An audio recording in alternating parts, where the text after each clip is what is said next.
ఓడిపోనివ్వడు ఆయన మనల్ని. ఆమేన్. yes. praise the Lord. Only believe, only believe, then all things are possible.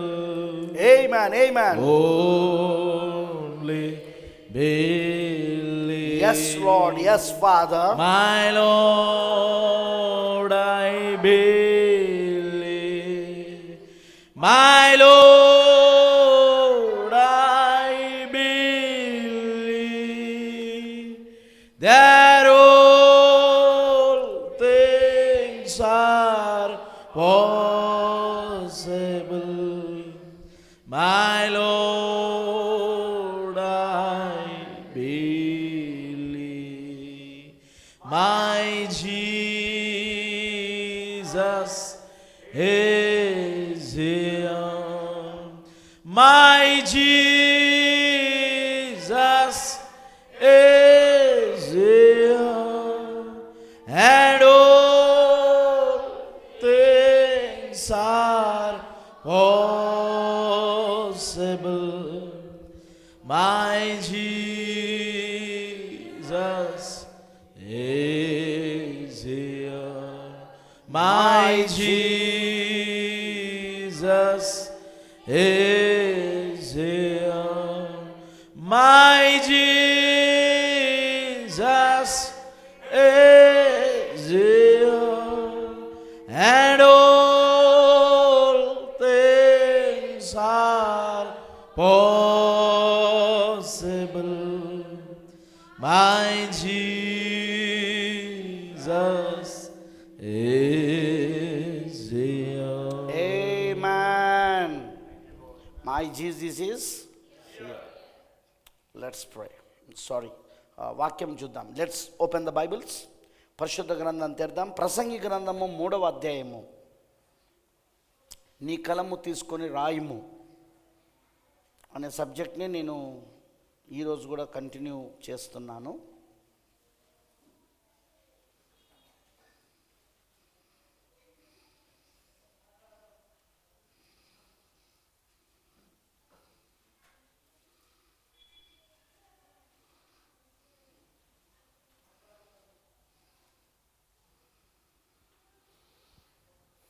మూడవ అధ్యాయం తీసారా? ప్రసంగి 3వ అధ్యాయం 1వ వచనంలో చదువుదాం. ప్రతి దానికి సమయము గలదు, ఆకాశం క్రింద ప్రతి ప్రయత్నమునకు సమయము గలదు. పుట్టుటకు చచ్చుటకు, నాటుటకు నాటబడిన దానిని పెరికివేయుటకు, చంపుటకు బాగు చేయుటకు, పడగొట్టుటకు కట్టుటకును, ఏడ్చుటకును నవ్వుటకును, దుఃఖించుటకు నాట్యమాడుటకు, రాళ్లను పారవేయుటకు రాళ్లను కుప్పవేయుటకు, కౌగలించుట మానుటకు, వెతుకుటకును పోగొట్టుకున్నటకు, దాచుకొనుటకు పారవేయుటకు, చింపుటకు కుట్టుటకు, మౌనంగా ఉండుటకు మాట్లాడుటకు, ప్రేమించుటకు ద్వేషించుటకు, యుద్ధము చేయుటకు సమాధానపడుటకు, ప్రతి దానికి ఆకాశం క్రింద ఒక సమయం అనేది నియమించబడింది. Let's pray. ప్రభు అయిన దేవ, సర్వశక్తిమంతుడా, నీకు స్తోత్రముడు తండ్రి. ఈ దినమందు మరొకసారి మేము నీ వాక్యంలోనికి వస్తున్నామయ్యా. నీ వాక్యము చెప్పినట్లుగా ప్రతిదీ దాని సమయంలో జరుగుతున్నది. ఏది ఆకాశం క్రింద వ్యర్థముగా జరగట్లేదు. అన్నీ నిశ్చిత ప్రకారంగానే నువ్వు నిర్వహించిన నిర్వాహము చొప్పుననే జరుగుతున్నాయి. నువ్వు ఈ సమస్త సృష్టిని నిర్వహించే నిర్వాహకుడవు నువ్వు. You are the administrator of this universe. ఈ విశ్వమునకు నువ్వే అడ్మినిస్ట్రేటర్వి, నిర్వాహకుడివి నువ్వు. నీ వాక్యం చేత దీన్ని నిర్వహిస్తున్నావు. ప్రతిదీ నీ వాక్యం చేతనే సృజించబడింది, నీ వాక్యం ద్వారానే. సృష్టించబడిన సృష్టిని వంకర్తనము చేసిన, వంకర్తనం చేయబడ్డా కూడా ప్రభువా నిర్వాహం నువ్వే చేస్తున్నావు. అన్నీ నువ్వు అనుకున్నట్టుగానే జరుగుతున్నాయి. నీ నిర్వహణ కార్యములోనే జరుగుతున్నది. నిర్వహణ కార్యదర్శిగా నువ్వు ఉన్నావయ్యా. సమస్తాన్ని వాక్యం చేత నిర్వహిస్తున్నావు. మా జీవితాలను కూడా నిర్వహిస్తున్నది నువ్వే. మమ్మల్ని సృష్టించింది నీవే, మమ్మల్ని రక్షించింది నీవే, మాకు విమోచన ఇచ్చింది నీవే. ఇప్పుడు మా జీవితాలను నిర్వహిస్తూ నడిపిస్తున్నది కూడా నీవే. అంతా నీ వాక్యమే చేస్తూ ఉన్నది. అందరి బట్టి నీకు వందనాలు దేవా. పూర్తిగా మేము నీకు సమర్పించుకుంటూ నువ్వు మరొకసారి మాతో మాట్లాడమని ప్రార్థిస్తున్నా. ఇప్పటికే రంగంపైకి ఆహ్వానించున్నాం. ఖచ్చితంగా నువ్వు ఇప్పుడు రంగం పైన ప్రభువా బలిష్ఠుడైన వేరొక దూతగా ఉన్నావు. ఇప్పుడు నీ వాక్యం ద్వారా మాతో మాట్లాడమని నీకు సమర్పించుకుంటూ యేసుక్రీస్తు నామములో అడుగుచున్నాము. ఆమేన్. దయచేసి కూర్చోండి. Please be SIT down.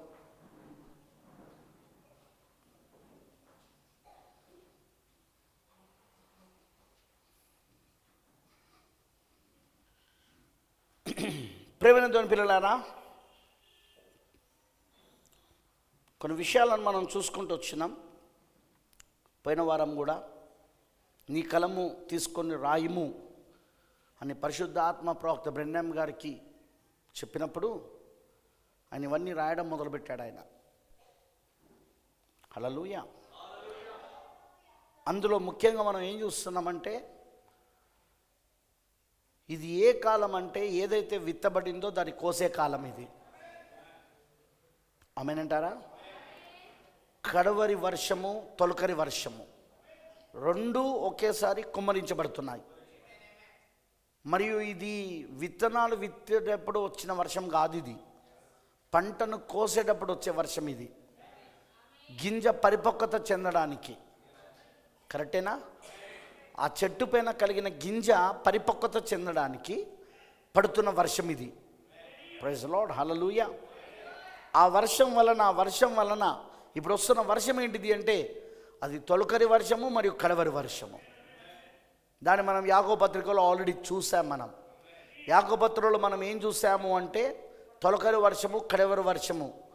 భూఫలమును పొందుకోవాలి అంటే వ్యవసాయకుడు ఎలా ఓపికతో కనిపెడతాడో తొలకరి వర్షము, కడవరి వర్షం కోసం, అలానే మీరు కూడా ప్రభు రాకడ కొరకు ఓపికతో కనిపెట్టమన్నాడు. అంటే ప్రభు రాకడకు ఈ పంటకు ఈ తొలకరి వర్షము, కడవరి వర్షమునకు సంబంధం ఉన్నదా? ఉన్నది. గత 2-3 వారాల్లో నేను చెప్పినాను ఆల్రెడీ నేను దానిపైన చెప్పిన ప్రసంగంలో చెప్పేసిన. నేను ఏం చెప్పాను? యేసుక్రీస్తు మనకేమి ఆయన వ్యవసాయం ఎలా చేయాలో నేర్పుతలేడు ఆయన లేఖనాలలో. ఆయన చెప్తున్న ఉపమానాలు వ్యవసాయం సంబంధించిన ఉపమానాలు ఉన్నాయి. విత్తువాని కథ తెలుసుగా మీ అందరికీ.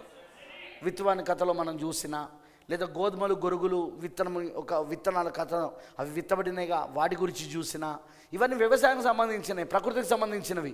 కానీ ప్రవక్త ఏమన్నాడు? ప్రకృతి సంబంధమైనవన్నీ కూడా ఆత్మ సంబంధమైన వాటికి సాదృశ్యంగా ఉందన్నాడు ఆయన. ప్రకృతి సంబంధమైనవన్నీ కూడా ఆత్మ సంబంధమైన వాటికి సాదృశ్యంగా ఉన్నది. అందుకే ప్రియమైన దేవుని పిల్లలారా, యేసుక్రీస్తు ప్రకృతిలో నుండి ఉదాహరణ తీసుకొని బోధించాడు ఆయన. ప్రకృతిలో నుండి. మరి ఇప్పుడు కూడా ఆయన మొదటి రాకడ ప్రకృతిలో నుండి బోధించబడితే, ఇప్పుడు ఆయన రెండవ రాకడ కూడా ప్రకృతిలో నుండే బోధించబడతా ఉన్నది. యాకోబు పత్రికలో అది రాయబడింది కూడా. యాకోబు పత్రికలో అది రాయబడింది కూడా. అది మరి యేసుక్రీస్తు చెప్పిన ఉపమానములలో మనకు అది కూడా కనబడతా ఉన్నది. మొదటి రాకడ కనబడతా ఉన్నది, రెండవ రాకడ కనబడతా ఉన్నది. ఏదో ఆయన చెప్పిన ఉపమానాలలో, ఆయన చెప్పిన ప్రకృతిలో నుండి తీసుకున్న ఉపమానాలలో రెండవ రాకడ కూడా ఉందా లేదా? ఆయన చెప్పిన ఉపమానాలలో ప్రకృతికి సంబంధించినవి, ముఖ్యంగా వ్యవసాయానికి సంబంధించినవి. ఇప్పుడు యాకోబు భక్తుడు కూడా అదే చెప్పాడు. అందుకే ఇక్కడ ప్రసంగి అంటాడు, ప్రతిదానికి సమయం కలదు. ఆకాశం క్రింద ప్రతి ప్రయత్నమునకు సమయం కలదు. విత్తే సమయంలో నువ్వు కోయలేవు, కోసే సమయంలో నువ్వు విత్తలేవు. ఆ సమయం వేరు, ఈ సమయం వేరు. మన ఇండియా వాతావరణంలో, మన భారతదేశం యొక్క వాతావరణంలో మనం జూన్ జూలైలో మాత్రమే విత్తగలుగుతాం. కరెక్టేనా కాదా? జూన్ జూలైలో మాత్రమే. అది మనకు విత్తే కాలం. అది డిసెంబర్ జనవరికి వచ్చినప్పుడు ఆ పంటను మనం కోస్తాం. ఏది విత్తామో ఆ వరి పంటను మనం కోస్తాం. ఒక్కొక్క పంటకు ఒక్కొక్క కోతకాలం ఉంటుంది. గోధుమ కూడా అంతే, సేమ్ వరిలాగానే గోధుమ కూడా అట్లనే ఉంటుంది, సేమ్ వరిలాగానే. విత్తే సమయం ఏదైతే ఉంటుందో ఆ సమయంలో నువ్వు పంటను కోయవు. పంటను కోసే సమయం ఏదైతే ఉంటుందో ఆ సమయంలో నువ్వు విత్తనాన్ని విత్తలేవు. No sir, you cannot. ఒకవేళ కాలమునకు అనుకూలంగా కాకుండా ఏదైనా విత్తాలి కొయ్యాలంటే సాధ్యమా అంటే సాధ్యమే. అది ఎందులో అంటే హైబ్రిడైజేషన్లో, సంకరంలో మాత్రమే అది సాధ్యం. నేను చెప్పేది మీకు అర్థమవుతుందా? అందుకే చలికాలంలో కూడా పుచ్చకాయలు వచ్చినాయి, పుచ్చపండు, వాటర్ మిలన్ వచ్చినాయా లేవా? ఒకప్పుడు నా చిన్నప్పుడు పుచ్చకాయలు తినాలంటే, పుచ్చపండు తినాలంటే, వాటర్ మిలన్ తినాలంటే ఎండాకాలం దాకా ఆగాలి, ఏప్రిల్ వచ్చేదాకా ఆగాలి. ఏప్రిల్ లాస్ట్ వీక్లో అప్పుడే హాలిడేస్ మొదలవుతాయి, స్కూల్స్ అయిపోయి ఇక అప్పుడు తినేవాళ్ళం మంచిగా. మామిడి పండ్లైనా పుచ్చకాయలైనా అప్పుడు ఆ టైంకి వచ్చేవి అవి. కానీ ఇప్పుడు చలికాలం లేదు, వర్షాకాలం లేదు, ఏ కాలంలో అయినా నీకు ఆ కాయలు దొరుకుతున్నాయి, ఆ పండ్లు దొరుకుతున్నాయి. కానాలుగా యాక్చువల్గా విత్తడానికో సమయము, కోయడానికో సమయం ఉండాలి కదా. మరి ఇవి ఎట్లా పండుతున్నాయి?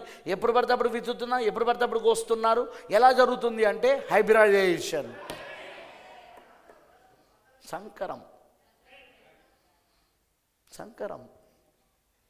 అందుకే మామిడి పండ్లు చలికాలంలో కూడా దొరుకుతున్నాయి. మామిడి పండ్లు చలికాలంలో కూడా దొరుకుతున్నాయి. చలికాలంలో కాయవు కదా బ్రదర్, కాయవు. లేఖనం మనం చూస్తే నేచర్లో, ప్రకృతిలో చూస్తే అవి కాయవు.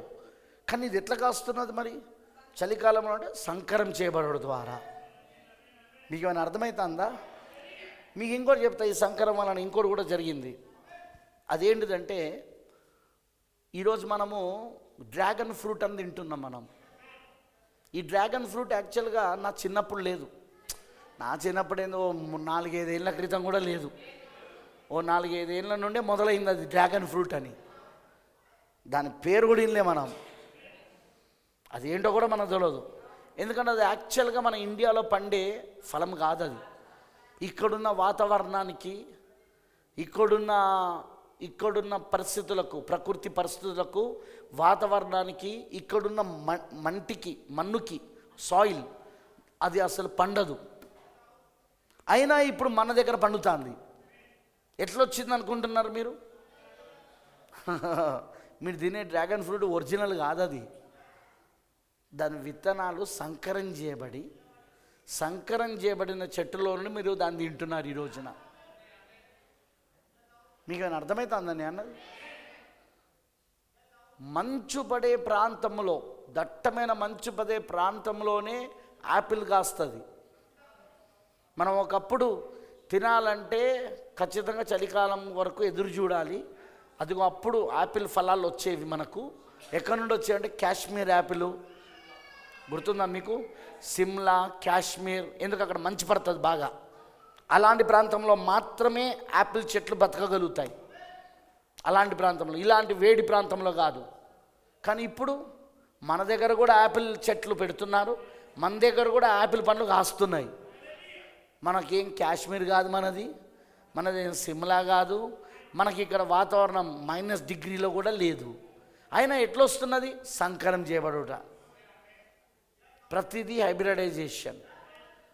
ఈ హైబ్రిడైజేషన్ వలన ఏమైపోతున్నది? సంకరం చేయబడడం వలన ఏమవుతున్నది? ప్రతిదానికి సమయం కలదనే మాట పోయింది. ఇప్పుడు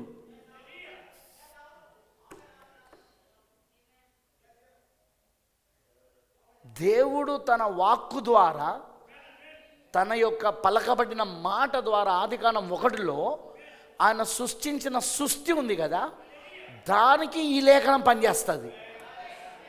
ప్రతిదానికి సమయము కలదు. ఆకాశం క్రిందున్న ప్రతి ప్రయత్నమునకు సమయం కలదు. కానీ ఇప్పుడు ఎండాకాలంలో రావాల్సిన ఫ్రూట్స్ చలికాలంలో కూడా వస్తున్నాయి. చలికాలంలో రావాల్సిన ఫ్రూట్స్ ఎండాకాలంలో, వర్షాకాలంలో, ఏ కాలంలో అయినా దొరికిపోతున్నాయి. ఏ కాలంలో అయినా పండుతున్నాయి అవి. ఎందుకు అలా జరుగుతున్నది? కారణం ఏంటిది అంటే సంకరం, హైబ్రిడైజేషన్, హైబ్రిడ్ సంకరము చేయబడింది కాబట్టే అవన్నీ ఇప్పుడు వస్తున్నాయి. సరే బ్రదర్, ఇప్పుడు ఏమవుతుంది బ్రదర్, నేను యాపిల్ పండు తింటున్నా. ఒకప్పుడు ఒక సామెత ఉండే, ఒక సామెత, రోజుకు ఒక యాపిల్ నేను డాక్టర్కి దూరంగా ఉంటావని. డైలీ ఈట్ వన్ యాపిల్, రోజు ఒక యాపిల్ పండు తింటున్నావు and you will keep away the డాక్టర్ని నువ్వు దూరంగా ఉంచగలుగుతావు అంటది. నువ్వు రోజు 10 యాపిల్ తిన్నా, ఇప్పుడు నువ్వు రోజు 10 యాపిల్ తిన్నా డాక్టర్ని మాత్రం దూరంగా ఉండలేవు, దూరంగా పెట్టలేవు నువ్వు. నేను అన్నది మీకు అర్థమైందా? ఆ సామెత నా చిన్నప్పుడు విన్నా నేను, కానీ ఇప్పుడు అది పనిచేయట్లేదు. ఎందుకు? అప్పుడు తిన్నది ఒరిజినల్. అప్పుడు నిజంగానే యాపిల్ పండు ఎక్కడి నుండి వచ్చేదంటే షిమ్లా నుండి వచ్చేది, లేకపోతే కాశ్మీర్ నుండి వచ్చేది. అర్థమవుతుందా? కానీ ఇప్పుడు యాపిల్ పండ్లు అక్కడి నుండి కూడా వస్తున్నాయి. కానీ ఇప్పుడు జన్యు మార్పిడి చెందిన యాపిల్ పండ్లు అక్కడ నాటబడుతున్నాయి. ఎందుకంటే ఎక్కువ జనాలు ఎక్కువైపోయారు కదా అండి, తినేవాళ్ళు ఎక్కువైపోయారు కదా. అందుకు తగినట్టుగా డిమాండ్కి తగ్గట్టుగా సరఫరా కూడా ఉండాలి. కాబట్టి ఈ జన్యు మార్పిడి చెందిన అనేకమైన యాపిల్ పండ్లను జన్యు మార్పిడి చేసి వాళ్ళు ఎక్కువ ఫలాలు తక్కువ సమయంలో, తక్కువ వ్యవధిలో మరియు ఎక్కువ పంటను తీసుకురావాలని వాళ్ళు జన్యు మార్పిడి యొక్క విత్తనాలను తీసుకొచ్చేసారు ఇప్పుడు. అందుకే ఇప్పుడు యాపిల్ పండు డాక్టర్ దగ్గర దూరం అవడం అయింది, డాక్టర్ దగ్గర పోవడం అవుతుంది. ఇప్పుడు ఏ పండు తిన్నా ఇప్పుడు అదే ప్రాబ్లం. అన్ని జన్యు మార్పిడి పొందుకున్నాం కదా. మనం తినే అరటిపండు కానీ, మనం తినే యాపిల్ పండ్లు కానీ, లేకపోతే మనం తినే ఇంకేవైనా పండ్లు ఉన్నాయంటే అవన్నీ అవే. కొన్ని పండ్లు మాత్రం ఇంకా ఒరిజినల్గానే ఉన్నాయి. వాటిని కూడా ఇప్పుడు హైబ్రిడైజేషన్ చేసేసారు. ఉదాహరణ, ఇప్పుడు మనకు చలికాలంలో బాగా దొరికే ఫలం ఏదైనా ఉన్నాయంటే అది మనకు సీతాఫలాలు. మన ఇండియాలో ఇక్కడ మన ప్రాంతంలో సీతాఫలాలు బాగా దొరుకుతాయి మనకు. కస్టర్డ్ యాపిల్ కరెక్టేనా? ఈ కస్టర్డ్ యాపిల్, సీతాఫలాలు ఒరిజినల్గా అవి కొండలలో వాటిల్లో అట్లాంటి వాటిల్లో పెరుగుతూ ఉంటాయి. మామూలుగా కూడా పెరుగుతూ ఉంటాయి, ఎక్కువ కొండలలో పెరుగుతూ ఉంటాయి. తెలుసుగా మీ అందరికీ. వాటికి ఏ ఎరువు వేయరు, ఏ మందు వేయరు, అవి న్యాచురల్గా పెరుగుతాయి, చాలా బాగుంటాయి. కానీ ఇప్పుడు మళ్ళీ రోడ్డు పైన వెళ్ళి చూడండి, కేవలం దేశవాళీ పండ్లు మాత్రమే దొరకలేవు. ఇప్పుడు హైబ్రిడ్ ఇంత లావు ఉంటుంది, ఇంత తెల్లగా ఉంటుంది, ఇంత బాగుంటుంది తెలుసా. ఒకసారి తిన్నా నేను దాన్ని. నాకు ఒకళ్ళు ఇచ్చారనమాట. నేను మీటింగ్కి వెళ్ళినప్పుడు పాస్టర్ గారు తినండి అని చెప్పి అవి తీసుకొచ్చి ఇచ్చారు నాకు.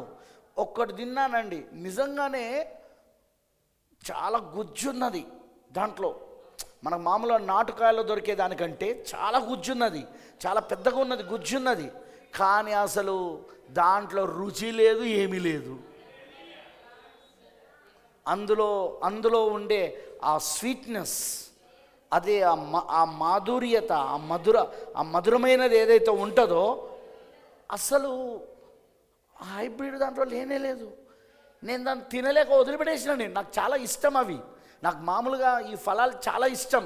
కానీ దాన్ని నేను తినలేక వదిలిపెట్టేసిన నేను దాన్ని. ఎందుకంటే సప్పసప్పగా ఉన్నది, గుజ్జుంది కానీ సప్పసప్పగా ఉంది, ఆ తీయగా లేనే లేదు. అది ఇది అదేనా కాదని మళ్ళీ చూసిన నేను, ఇది అదే హైబ్రిడ్.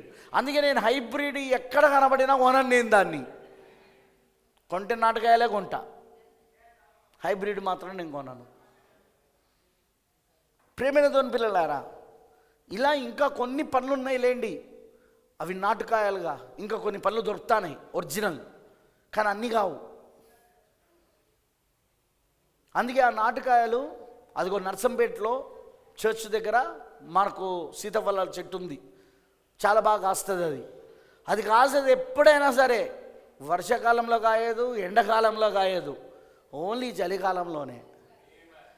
కానీ ఇప్పుడు ఈ కాయలు నాటుకాయలు కాకుండా ఏవైతే సంకరం చేయబడిన కాయలు ఉన్నాయో, హైబ్రిడ్ కాయలు, ఏ కాలంలో అయినా కాస్తాయి ఇప్పుడు అవి. వాటి జన్యుని అలా మారుస్తారు వాళ్ళు. వాటి లోపల దేవుడు పెట్టిన జన్యు ఏదైతే ఉంటుందో దాన్ని వాళ్ళు మారుస్తారు. అందుకే ఇప్పుడు ప్రపంచంలో ఎక్కడ ఏ పంట అయితే పండాలనో దేవుడు అక్కడున్న వాతావరణాన్ని బట్టి, అక్కడున్న మట్టిని బట్టి, అక్కడున్న పరిస్థితులను బట్టి, ప్రకృతిని బట్టి ఆ పంట అక్కడే కాయాలని దేవుడు పెట్టాడో వాటిని కూడా ఇప్పుడు జన్యు మార్పులు తీసుకొచ్చేసి వేరే దేశాలలో, అంటే ఆ మట్టి లేకపోయినా, ఆ వాతావరణం లేకపోయినా, ఆ ప్రకృతి లేకపోయినా వేరే దేశాలలో కూడా ఇప్పుడు ఆ పంట పండుతూ ఉన్నది ఈ రోజున. అలా అవ్వడానికి కారణం ఏంటిది అంటే జన్యు మార్పిడి చేసి వాళ్ళు హైబ్రిడైజేషన్, వాళ్ళు సంకర జాతిని తీసుకొస్తున్నారు. అందుకే సంకరము చేయబడిన వాటిని తినుట వలన మనకి ఇన్ని రోగాలు, ఇన్ని వ్యాధులు, ఇన్ని రకాల బాధలు, మరియు యవన ప్రాయంలోనే వృద్ధాప్యపు ఛాయలు కనబడతాయి మనలో. వృద్ధాప్యంలో కలిగే ఏవైతే ఉంటాయో, 80 ఏళ్ళకు 90 ఏళ్ళకు రావాల్సినవి ఏవైతే ఉంటాయో అవన్నీ నీకు 20-30 ఏళ్ళకే కనబడతాయి, 21-30 ఏళ్ళకే వస్తాయి. దానికి కారణం నువ్వు తినే ఫుడ్, నువ్వు తినే ఆహారం, హైబ్రిడైజేషన్ ఏదైతే సంకరము చేయబడిందో అది తినడం వలన నువ్వు మరణిస్తావే తప్ప జీవించలేవు. అది నిజం. అది ఒక దేశంలో దొరికే ఫలాలు మన దేశంలో దొరకవు. ఎందుకు దొరకవు అంటే కారణం ఏంటిదంటే అది ఆ వాతావరణానికి, అక్కడున్న మట్టికి మాత్రమే ఆ చెట్టు పెరగగలదు, ఫలాలు ఇవ్వగలదు. కానీ అది కూడా ఇక్కడ కూడా పెరుగుతున్నది అంటే దీనికి ఆ వాతావరణం లేకపోయినా, ఆ మట్టి ఇక్కడ దొరకకపోయినా, ఆ మట్టి కాకుండా వేరే మట్టి ఉన్న ఇందులో కూడా అది పెరుగుతున్నది అంటే కారణం ఏంటో తెలుసా? జన్యు మార్పిడి చేసిన చెట్లు, ఫలాలు. అందుకే ఇన్ని రోగాలు, ఇన్ని వ్యాధులు మనకు వస్తున్నాయి. అందుకే మందుల ద్వారా బ్రతికే ఆ చెట్లు, ఒక బెండకాయ నువ్వు తినాలంటే ఎన్ని మందులు కొడతారో ఒకసారి వెళ్ళి బెండకాయ పండించేటోళ్ళని అడగండి. ఒక టమాటా నువ్వు తినాలంటే టమాటాను పండించే వాళ్ళని వెళ్ళి అడగండి ఎన్నిసార్లు వాళ్ళు మందులు కొడతారో. వరి, బియ్యము, అన్నం తినాలంటే అన్నము ఎన్నిసార్లు వాళ్ళు మందులు కొడతారో వరి పండించేటోళ్ళని అడగండి. ఎందుకు బ్రదర్ మందులు కొట్టాలంటే వాటికి తెగుళ్ళు వస్తుంటాయి, వాటికి కూడా అనారోగ్యాలు వస్తుంటాయి, తెగుళ్ళు వస్తుంటాయి. ఆ తెగులు వాటిపైన దాడి చేస్తుంటే వాటికవే ఆ తెగుళ్ళను జయించే శక్తి వాటికి లేదు. అలా లేకపోవడానికి కారణం ఏంటిదంటే దేవుని తప్పు కాదు, ఇక్కడ తప్పు మానవుడిది. ఏంటిదంటే జన్యు మార్పు చేశాడు. ఒరిజినల్గా దేవుడు సృజించింది ఏదైతే ఉందో దానికి ఉంటుంది. దాంట్లో ఉన్న దాని ఏమంటారు, దాంట్లో ఉన్న ఆ జన్యు మార్పిడి చెందకుండా ఒరిజినల్గా ఉన్న జన్యులు ఏవైతే ఉంటాయో అవి రోగ నిరోధక శక్తిని కలిగి ఉంటాయి. అవి అందుకే ఏ తెగుళ్ళు వచ్చినా అవి తట్టుకొని నిలబడతాయి. అవి అదిగో అలా ఏ తెగుళ్ళు వచ్చినా తట్టుకొని నిలబడినా అలాంటి కూరగాయలను కానీ, అలాంటి ఫలాలు కానీ, అలాంటి వాటిని కనుక మనం తింటే మనకు కూడా అవి ఏం చేస్తాయంటే లోపలికి వెళ్ళిన తర్వాత రోగ నిరోధక శక్తిని పెంచి ఏ రోగాలు, ఏ వ్యాధులు వచ్చినా వాటిని తట్టుకునే శక్తి మన దగ్గర ఉంటుంది.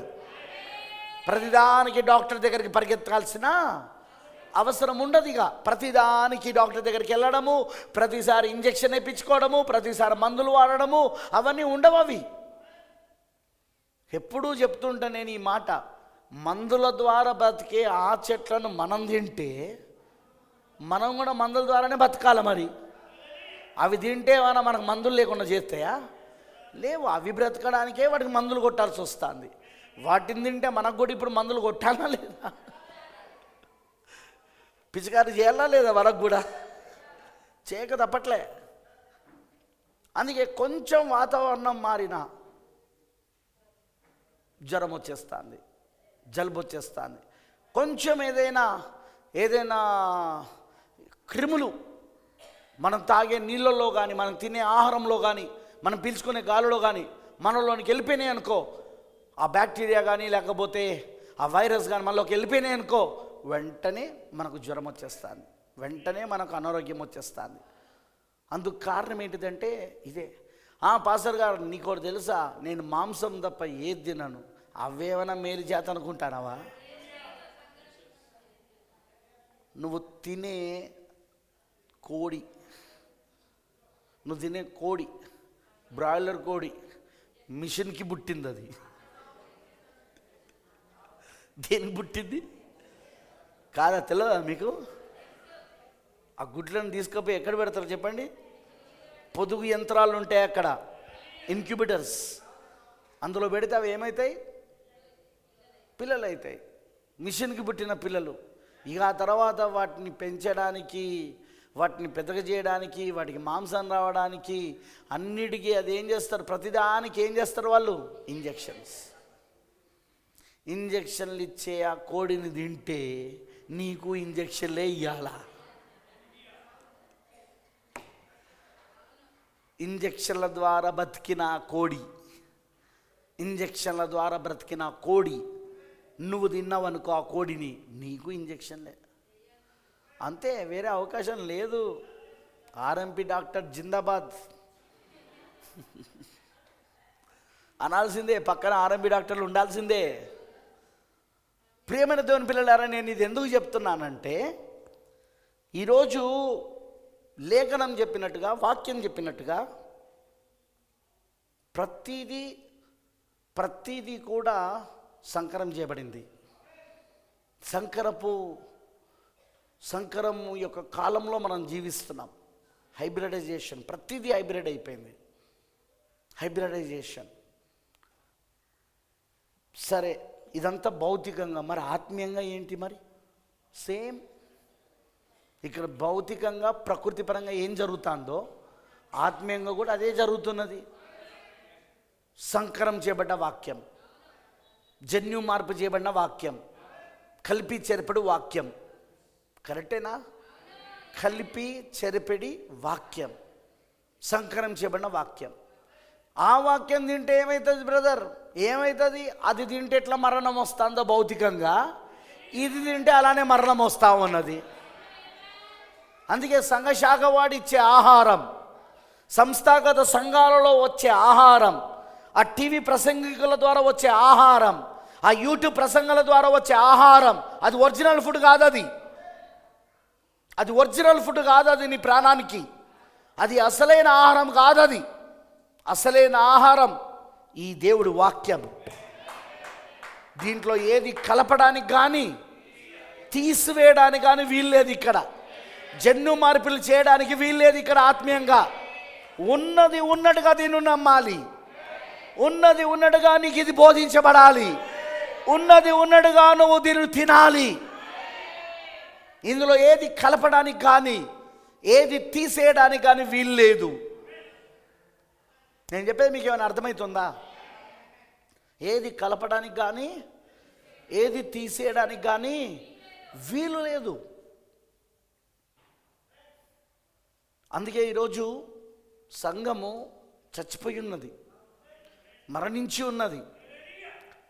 డినామినేషన్స్ అన్నీ మరణించేశాయి. ఎంటైమేసలో చాలా సంఘాలు మరణించేశాయి. ఎందుకంటే ఎంటైమేసలో కూడా ఈ కలిపి చెరిపిడి బోధలు ఎక్కువైపోయినాయి.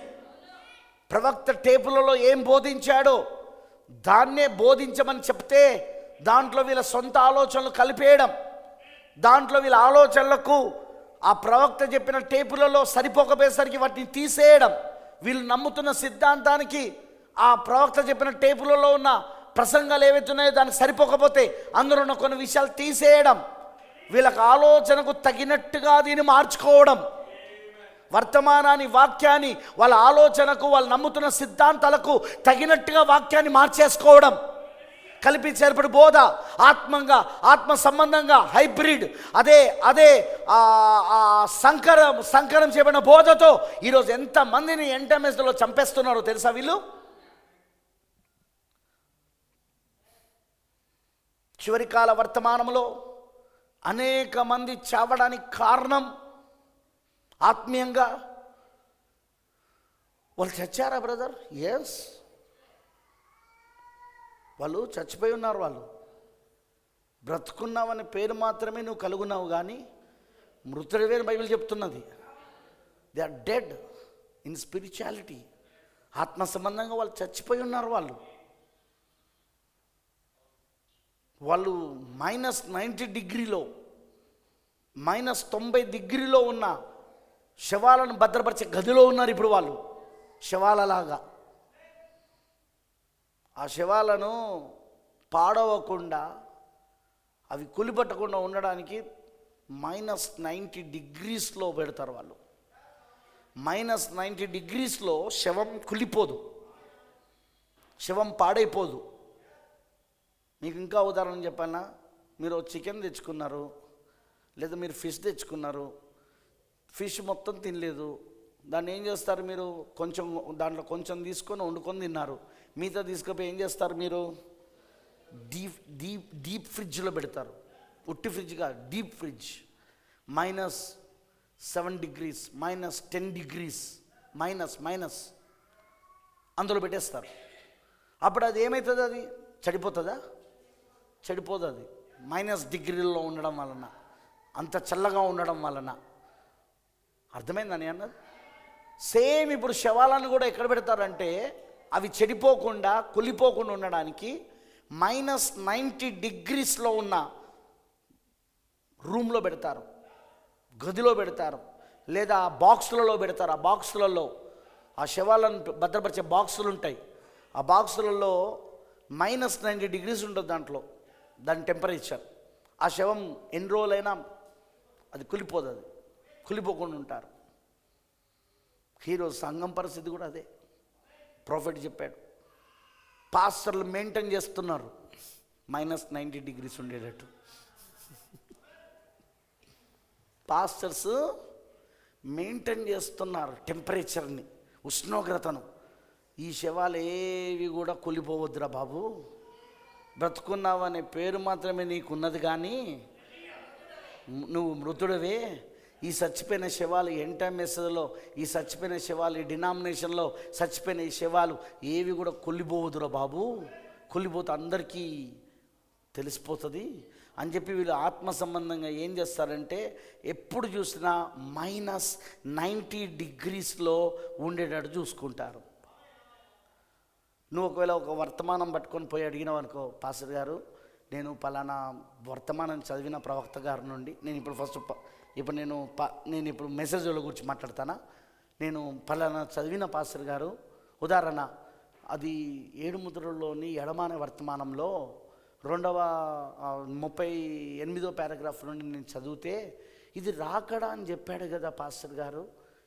మొదటి రాకల్లో ఏలియా బాప్తిసం ఇచ్చి యోహాను ప్రసంగిస్తున్న దినములలోనే ఆయన ఎలాగ వచ్చాడో, ఇప్పుడు ఏలియా వంటి వాడే, బాప్తిసం ఇచ్చి యోహాను వంటి వాడే ఇప్పుడు కూడా రంగంపై ఉండగా వాక్యం వస్తుందని చెప్పాడు కదా. ఇప్పుడు అదే కదా పాస్టర్ గారు అంటే, అతను ఏం చేస్తాడు తెలుసా?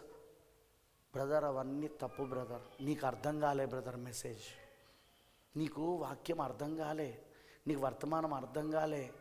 విశ్వాసులకు మాకంటే ఎక్కువ తెలవడానికి అవకాశం లేదు, ప్రవక్త చెప్పిండు. విశ్వాసులకు పాస్టర్ కంటే ఎక్కువ తెలియదు అన్నాడు కదా, చెప్పిందే చూడు కొట్టేశాడు. ఆయన చెప్పింది ఏంటిది? విశ్వాసులకు పాస్టర్ కంటే ఎక్కువ ఎప్పుడు తెలియదు, ఎందుకంటే పాస్టర్ ఏం చెప్తాడో అదే వింటారు కాబట్టి అంతకంటే ఎక్కువ ప్రత్యక్షత వాళ్ళకి రాదు అని చెప్పాడు. వీళ్ళు దీన్ని ఎట్లా తీసుకొస్తారు?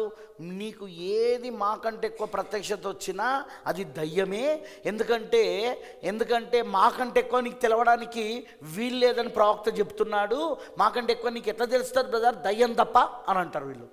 బా, ఎంత తెలివిగా మాట్లాడతారో తెలుసా వీళ్ళు ఎంటర్మెసేజ్ పాస్టర్లు. చూసిన ప్రవక్త చెప్తున్నాడు బ్రదర్, నేను ఎవరు చెప్తున్నాను కదా, ప్రవక్త చెప్తున్నాడు అయ్యా. మరి ఆ ప్రవక్తనే చెప్పాడు కదా, ఎడమ అనే వర్తమానంలో 7 ముద్రలో 2 వర్తమానంలో 38 నుండి 42 పారాగ్రాఫులలో ఇది రాకడా అని ఆ ప్రవక్తనే చెప్పాడు కదా, మరి దీని సంగతి ఏంది అని అడిగింది అనుకో, నాకంటే ఎక్కువ నీకు తెలియదు బ్రదర్. నీకు అర్థమైందని అన్నది. అలా మాట్లాడేసి వాడిని మళ్ళీ కొంచెమే, మనకు అప్పుడే ఆ కొటేషన్ చదివినప్పుడు కొంచెం ఉష్ణోగ్రత వచ్చింది, కొంచెం వేడొచ్చింది, కొంచెం ఆత్మీయ స్థితిలో కొంచెం వేడొచ్చింది ఆ కొటేషన్ చదివినప్పుడు. ఇప్పుడు వెళ్ళి పాస్టర్ని అడుగుతోటే ఏం చేసిండు, ఇప్పుడు నువ్వు -90 డిగ్రీలే ఉండాలా, లేకపోతే కుళ్ళిపోతావు, లేకపోతే చెడిపోతావు, వద్దు వద్దు -90 డిగ్రీలే ఉండాలా. అయిపోయా.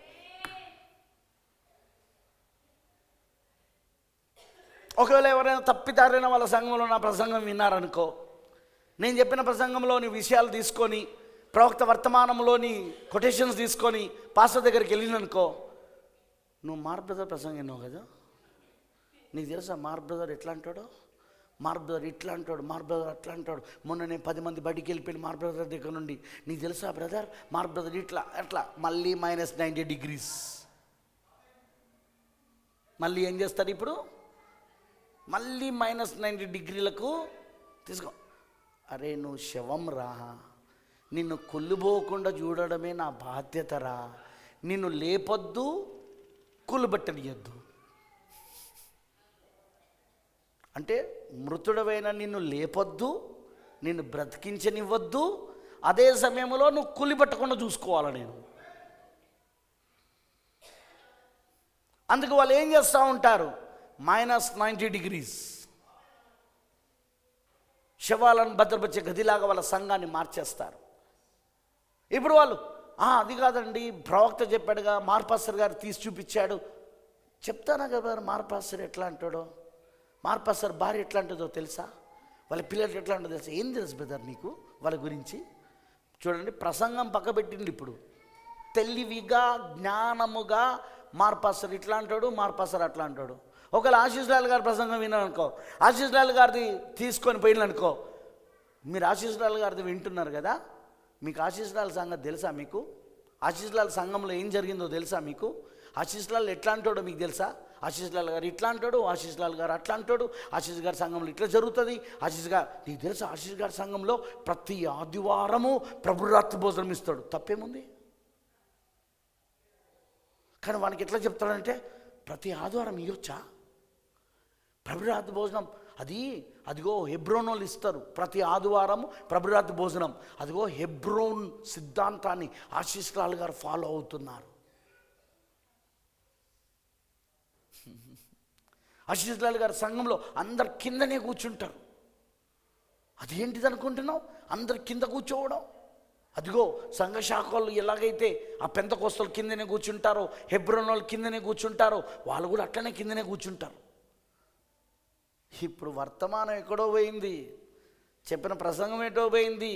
వీని మైండ్ని మళ్ళీ డైవర్ట్ చేసి, ఈమె మైండ్ని మళ్ళీ డైవర్ట్ చేసి ఎక్కడ తీసుకొస్తారంటే మళ్ళీ -90 డిగ్రీస్, -90 డిగ్రీస్. ఇక మళ్ళీ వర్తమానం వినరు ఇక వీళ్ళు, ఇక మళ్ళీ ప్రవక్త వర్తమానంలోని కొటేషన్స్ గురించి మాట్లాడరు. ఇక ఇలా 2-3 సార్లు అటెంప్ట్ జరుగుతుంది. 2-3 సార్లు పాస్టర్ ఏం చేస్తాడంటే వాళ్ళకు -90 డిగ్రీస్, -90 డిగ్రీలు తీసుకొచ్చేస్తాడు వాళ్ళకు. ఎందుకంటే శవం అక్కడే భద్రపరచబడేది -90 డిగ్రీలోనే. ఫినిష్, వీళ్ళ ఆత్మీయ జీవితం ఆ స్థితికి వచ్చేస్తుంది. ఇక -90 డిగ్రీలోకి వీళ్ళు ఇక మళ్ళీ చచ్చిపోతారు. ఇక డినామినేషన్లో అంతే, సంఘశాఖలో అంతే. నువ్వు యేసుక్రీస్తు బాప్సం గురించి వాళ్ళకి చెప్పినప్పుడు అది పట్టుకొని వాళ్ళ పాస్టర్ దగ్గరికి వెళ్ళిననుకో, ఓ నువ్వు వాళ్ళని కలిసినావా, అందులో వాళ్ళు నమ్మేది విలియం బ్రెన్హామ్ని. విలియం బ్రెన్హామ్ ఎవరో తెలుసా? అబద్ధ ప్రవక్త. అతను ఒక అబద్ధ అభిషక్తుడు, అతను ఒక అబద్ధ ప్రవక్త. కావాలంటే వీడియో పంపుతా యూట్యూబ్లో చూడు. అరే నేను అడిగింది యేసుక్రీస్తు బాప్సం రా బైబిల్లా, నీకు విలియం బ్రెన్హామ్ గురించి ఎందుకు, వాళ్ళ గురించి ఎందుకు, వీళ్ళ గురించి ఎందుకు? కదా వీళ్ళు ఏం చేస్తారు తెలుసా? యేసుక్రీస్తు బాప్సం గురించి వెళ్ళి అడగడానికి వెళ్ళిన వీడు, బైబిల్లో తెలుసుకున్న దీన్ని వెళ్ళి అడగడానికి వెళ్ళిన వీడిని ఇప్పుడు విలియం బ్రెన్హామ్ వైపు టాపిక్ డైవర్ట్ చేసేసి ఆయన గురించి తీసిన తప్పుడు యూసీవీసీ లాంటి వాడు తీశారు కదా ఆ తప్పుడు వీడియోలు, వాటిని పంపించేసి అది చూడు కావాలంటే. బైబిల్లో అపోస్తల కార్యం 2:38 విలియం బ్రెన్హామ్ రాశాడా? బైబిల్లో అపోస్తల కార్యం 2:38 విలియం బ్రెన్హామ్ రాశాడా? పేతురు చెప్పాడా? విలియం బ్రెన్హామ్ రాశాడా? అది పేతురు చెప్పాడు. నీకు విలియం బ్రెన్హామ్తో సంబంధం ఏంది? నువ్వు ముందు బైబిల్ నమ్మాలా కదా. అక్కడ వాడు తెలివిగా టాపిక్ని డైవర్ట్ చేసేసి విలియం బ్రెన్హామ్ ఇట్లా, అదిగో మార్క్ బ్రదర్, ఆ మార్క్ బ్రదర్ అన్నట్టు వరంగల్లో ఆ మార్క్ బ్రదర్ అన్నట్టు ఉంటాడు, వాడు ఇట్లా చెప్తాడు, వాడు అట్లా చెప్తాడు, వానికి ఎన్నిసార్లు సవాల్ చేసినా వాడు వస్తలేడు, వాడు పిరికి పొందవాడు, వాడు భయపడతాడు, వాడు పిరికి పొందవాడు, భయపడతాడు, వాడు రాడు, వాడు అదిగో వాడే ఇది చెప్పేది. నేను చెప్పినా అపోస్తల కార్యం 2:38, నా వయసు 2000 సంవత్సరాల భయ్. లేకపోతే నువ్వు చదువుతున్న బైబిల్ నేనేమన్నా రాసిననా? నువ్వు చదువుతున్న బైబిల్ నేనేమన్నా రాసిననా? రచయిత ఎవరో చూడక్కడ. వాడు తెలివిగా వాళ్ళని మళ్ళీ -90 degrees -90 degrees తీసుకుపోయి శవాలను మళ్ళీ భద్రపరుస్తారు.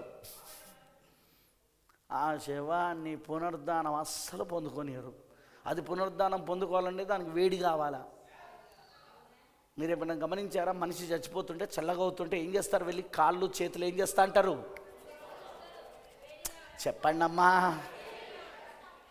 కాదా? ఇది బైబిల్లో ముందుగానే జరిగింది. మీరు గుర్తుందా? మీకు ఎలీషా కాలంలో ఏం జరిగిందో గుర్తుందా? వెళ్ళి ఏం చేశాడు ఆయన? ఆ బిడ్డ పైన వెళ్ళి పడుకున్నాడు. ఆ బిడ్డ చనిపోయింది, అప్పటికే చల్లబడిపోయి ఉన్నాడు. ఇప్పుడు వెళ్ళి ఏం చేస్తున్నాడు? వేడిని ఇస్తున్నాడు. అక్కడ ప్రవక్త వేడి, ప్రవక్తలో ఉన్న వేడి ఆ బిడ్డలోనికి వెళ్ళినప్పుడు చల్లబడిపోయిన శవము, చల్లబడిపోయిన ఆ చిన్న పిల్లవాని శవము ప్రవక్త వెళ్ళి పడుకున్నప్పుడు ఆ పిల్లవాని నోటిలో నోరు పెట్టాడు, ముక్కులో ముక్కు పెట్టాడు, చేతిలో చేయి పెట్టాడు, కాళ్ళలో కాలు పెట్టాడు. వేడి, ప్రవక్తలో ఉన్న వేడి ఎప్పుడైతే ఆ బిడ్డలోనికి వెళ్ళిందో ఆ బిడ్డ ఆమేన్ జీవంలోనికి వచ్చాడు. ఇప్పుడు అతను ఈరోజు కూడా అదే ఏలియా ప్రవక్త యొక్క, ఎలీషా ఎవరో కాదు, ఏలియా ప్రవక్త 2 అంతలు పొందుకున్నాడు ఇంకా ఆయన. ఆ ఏలియా ప్రవక్త ఒక వేడి ఈ వధువు లోపలికి వచ్చినప్పుడు సంఘ శాఖలో చచ్చిపడి ఉన్న మనము సంస్థాగత సంఘాలలో హైబ్రిడ్ బోధ ద్వారా ఆ సిద్ధాంతాలు, ఆ మానవ కల్పిత బోధలు, ఆలోచనల ద్వారా మనం చచ్చిపోయిన మనల్ని ప్రవక్తలో ఉన్న వేడి మనలోకి ఎప్పుడైతే వచ్చిందో మనం సజీవమై లేచి కూర్చున్నాం. మనం అందుకే చనిపోతున్న బిడ్డకి ఏం చేస్తారంటే వేడిని కలిగిస్తారు. వాళ్ళ కాళ్ళు చేతులను బాగా రాస్తూ ఉంటారు. వాళ్ళు ఎందుకు రాస్తారంటే వేడి పుట్టాలి. ఆ బిడ్డ లోపల వేడి పుట్టాలి. పుడితే జీవం ఉంటుంది. వేడి కాకుండా అది వేడి పోతూ ఉంటే జీవం పోతూ ఉంటుంది. చల్లబడిపోతూ ఉంటే జీవం పోతూ ఉన్నదని అర్థం. మీకు ఏమైనా అర్థమైందా? నేను చెప్పేది మీకు ఏమైనా అర్థమవుతుందా? ఇప్పుడు వీళ్ళు ఏం చేస్తారు? అస్సలు వేడిని కలనియరు. సంఘములో ఉన్న విశ్వాసులను, చచ్చిపోయిన విశ్వాసులను బతికిద్దామని ఏదైనా వర్తమానం వాళ్ళని తాకితే, ఏదైనా వర్తమానం వాళ్ళ దగ్గరికి వెళ్ళి వేడిని పుట్టిస్తే, హృదయంలో మంటను పుట్టిస్తే, వెంటనే పాస్టర్ వచ్చి మళ్ళీ ఏం చేస్తాడంటే, చూడు నీకు -90 degrees కరెక్ట్, నువ్వు శవంలాగానే ఉండు అని ఏదో ఒకటి చెప్పి అసలు టాపిక్ మాట్లాడకుండా వాళ్ళను డైవర్ట్ చేస్తారు. 2వ రాకడకు మార్క్ పాస్టర్కి సంబంధం ఏంది? 2వ రాకడ గురించి ఒక విశ్వాసం వెళ్ళి 2వ రాకడ నమ్మని పాస్టర్ని అడిగితే మీరు మార్క్ పాస్టర్ ప్రసంగాలు బాగా చూస్తున్నారు అంటాడు. వాళ్ళు అడిగిన ప్రశ్నకు జవాబు చెప్పాయా మార్క్ పాస్టర్ ప్రసంగాల తర్వాత? చెప్పడు. మార్పాస్టర్ ఇట్లా, మార్పాస్టర్ అట్లా, మార్కన్న సంగతి మాకు తెలుసు, మార్కన్న ఇట్లా చేసిండు, మార్కన్న అట్లా చేయలేదని ఎవడన్నాడు? చేసిందని నేను ఎప్పుడు ప్రభు దగ్గర ఒప్పుకుంటా. నేనేమి పరిశుద్ధుని కాదుగా, నేను పుట్టిందే పాపిగా పుట్టిన, నేను పాపములో పుట్టిన నేను కృప ద్వారా రక్షించబడ్డా, కృప ద్వారా రక్షించబడ్డా నేను. అర్థమైందని అన్నది. అజ్ఞానంలో ఉన్నప్పుడు ఎన్నో కార్యాలు చేశాం మనం. అజ్ఞానంలో ఉన్నప్పుడు ఆ అజ్ఞానంలో చేసిన కార్యాలన్నీ కూడా ఆయన రక్తంలో నేను కడగబడి పరిశుద్ధపరచబడ్డా నేను ఇప్పుడు. అందుకే నేను ఇప్పుడు వాటిని చేయట్లేదు. నేను ఇప్పుడు ప్రైజ్ ది లార్డ్, హల్లెలూయా. వీళ్ళు ఏం చేస్తారంటే మన అజ్ఞానంలో చేసిన తప్పిదాలు ఉంటాయి కదా, అజ్ఞానంలో చేసిన పాపాలు వాటిని ఎత్తి చూపిస్తారు.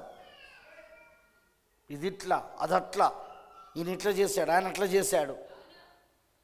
అవి చూపించేసి ఏం చేస్తారంటే వాడిని మళ్ళా శవంగానే ఉండాలరా, భద్రంగానే ఉండాలరా, నువ్వు -90 డిగ్రీలోనే ఉండాలరా అని చేసేస్తారు వానికి కొంచెం కూడా ఆత్మీయంగా, వానికి కొంచెం కూడా ఆత్మీయంగా వేడిని కలిగించేది ఏది రానివ్వరు వాళ్ళు.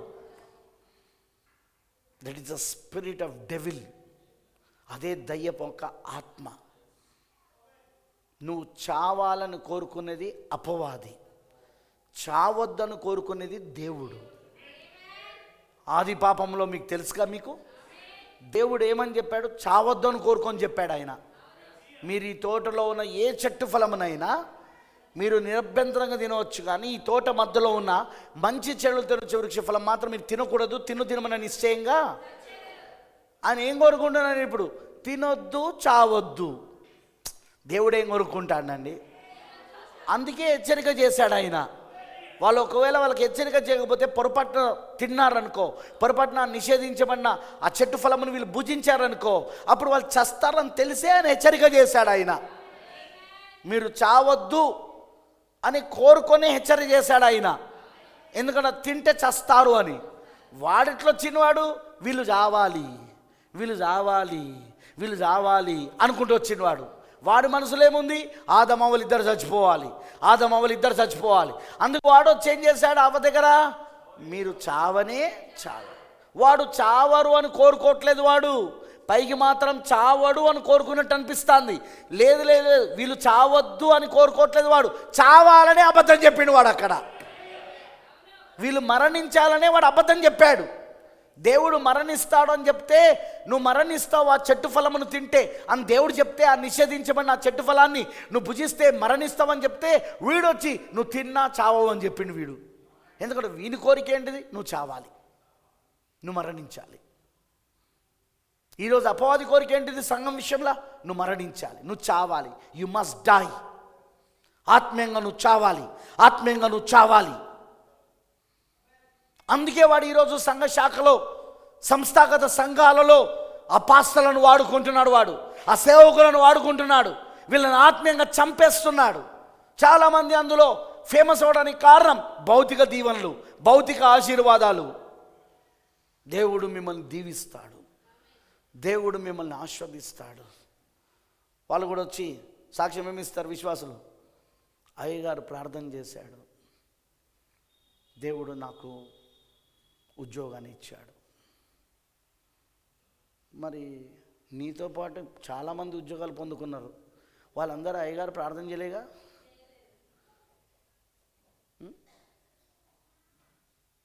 అయ్యగారు ప్రార్థన చేశాడు, నేను ఇల్లు కట్టుకున్నా. మీ ఇంటి పక్కన కట్టుకున్న అన్యుని ఇల్లు వాడు నీకన్నా ముందే కట్టుకున్నాడు వాడు. మరి వాడు అయ్యగారు ప్రార్థన చేస్తే ఇయ్యలేదు, వానికి రాలేదు కాదు. కేవలం వీళ్ళు ఏం చేస్తారంటే, దేవుడు ఇస్తాడు, నేను ఇవ్వడం నేను అంటలేను. జాబ్ అయినా దేవుడిస్తాడు, ఉద్యోగమైనా దేవుడిస్తాడు మనం ప్రార్థన చేస్తే. కానీ ఇక్కడ వీళ్ళు ఏం చేస్తున్నారో నేను చెప్తా వినండి. వీళ్ళు వీటిని చూపించి ఆత్మీయంగా వీళ్ళను పూర్తిగా చంపేస్తున్నారు, వాక్యాన్ని నమ్మనివ్వకుండా. ఓడు అంటాడు, మార్పాస్టర్ చెప్పేది సత్యమైతే ఎందుకు సతీష్ కుమార్ అయ్య గారు చెప్తలేడు దాన్ని? ఎందుకు బెల్లంపల్లి ప్రవీణ్ అయ్య గారు చెప్తలేడు దాన్ని? ఎందుకు శ్యామ్ కిషోర్ అయ్య గారు చెప్తలేడు? ఎందుకు పాలిమానాల్ అయ్య గారు చెప్తలేడు? ఎందుకు జాన్ వెస్లీ గారు చెప్తలేరు? మీకు అర్థమైందని అన్నది? అదే నేను చెప్పేది. ఇప్పుడు వీళ్ళు తెలివిగా ఏం చేస్తారంటే, చాలా జ్ఞానముగా తెలివిగా అపవాది వీళ్ళలో ఉండి ఇలాంటి భౌతికమైన వాటిని చూపించి ఆత్మ సంబంధంగా వీళ్ళని చంపేస్తూ ఉంటాడు. అందుకే అపవాది మంచి చెడుల తెలివినిచ్చు వృక్షం వాడు. పైకి వాడు మంచి చూపిస్తూ ఉంటాడు, వెనకాల మాత్రం చెడు చేస్తూ ఉంటాడు. ఎంతమంది అనాథ పిల్లలకు రోమన్ క్యాథలికులు ఈరోజు ఆసరాగా ఉండి వాళ్ళకు పిల్లలకు చదివిస్తూ వాళ్ళకు ఆహారం పెడుతూ వాళ్ళకు కావలసిన భోజనము సదుపాయాలు అన్నీ చేస్తూ పోషిస్తున్నారు అనాథ పిల్లలను. కానీ అదే అనాథ పిల్లలతో ఏం చేపిస్తున్నారో తెలుసా? మరియకు పూజ. దాన్ని ఏమంటారు? అది దండం, అది అంటారుగా, ఏమంటారమ్మా అది? జపాలు. జపదండం పెట్టుకొని జపడంబాలు నేర్పుతున్నారు, విగ్రహాన్ని మొక్కేటట్టు చేస్తున్నారు. చూసినా, పైకి వీళ్ళు మంచి చేస్తున్నారు. వీళ్ళు ఒక అనాథ పిల్లవాడిని రోడ్డుపై ఉన్నోని తీసుకొచ్చి చేర్చుకొని వాడికి గృహాన్ని, వాడికి భోజనాన్ని, వాడికి మంచి బట్టలను, వాడికి చదువును అన్నీ చేపిస్తూ మంచి చేస్తూ వెనకాల చేసే చెడేంటిదో తెలుసా? ఆత్మ సంబంధంగా అదిగో విగ్రహాలకు పూజించేటట్టు చేస్తున్నారు. అదిగో మరియను పూజించేటట్టుగా. దైవత్వంలో మరియ లేదు. అసలు దైవత్వంలో కాదు ఆమె, దైవ తల్లి కూడా కాదు ఆమె, దైవత్వానికి తల్లి కూడా కాదు ఆమె. ఇక దైవత్వానికి తల్లి మరియ అయితే నన్ను అడిగితే హిందూ సిద్ధాంతంలో ఇదిగో ఈ బ్రహ్మ విష్ణు మహేశ్వరుడు వాళ్ళ ముగ్గురికి తల్లి ఆదిశక్తి అంటారు. ఇప్పుడు అదే సిద్ధాంతం ఇందులో కనబడతలేదా? అదే హిందుత్వం యొక్క సిద్ధాంతం ఈరోజు క్రైస్తత్వంలో కనబడతలేదా? Roman Catholic కనబడతలేదా? అది యేసు ప్రభు ఎన్నడూ తన యొక్క అదే మరియను ఎన్నడూ తల్లి అని పిలవలేదు ఆయన, అమ్మాని పిలవలేదు ఆయన, అమ్మాని పిలవలేదు ఆయన, తల్లి అని పిలవలేదు ఆయన. ఎందుకు పిలవలేదు? ఎప్పుడు చూసినా ఓ స్త్రీ అని పిలిచాడామని, స్త్రీ అని పిలిచాడామని, ఉమెన్ ఏ సందర్భంలో వచ్చినా. ఎందుకంటే అతని తల్లి ఆయన కాదు కాబట్టి, అతనికి తల్లి ఆమె కాదు కాబట్టి, మరియా ఆయన తల్లి కాదు. అందుకే ఒక రోజున లూకాసు వార్తలో ఉంటుంది, ఒక రోజున ఆమె సహోదరు ఆమె కాదు పుట్టింది, యోసేపు పుట్టిన పిల్లలు ఉన్నారు. ఆ పిల్లలు వాళ్ళే యేసు సహోదరులు.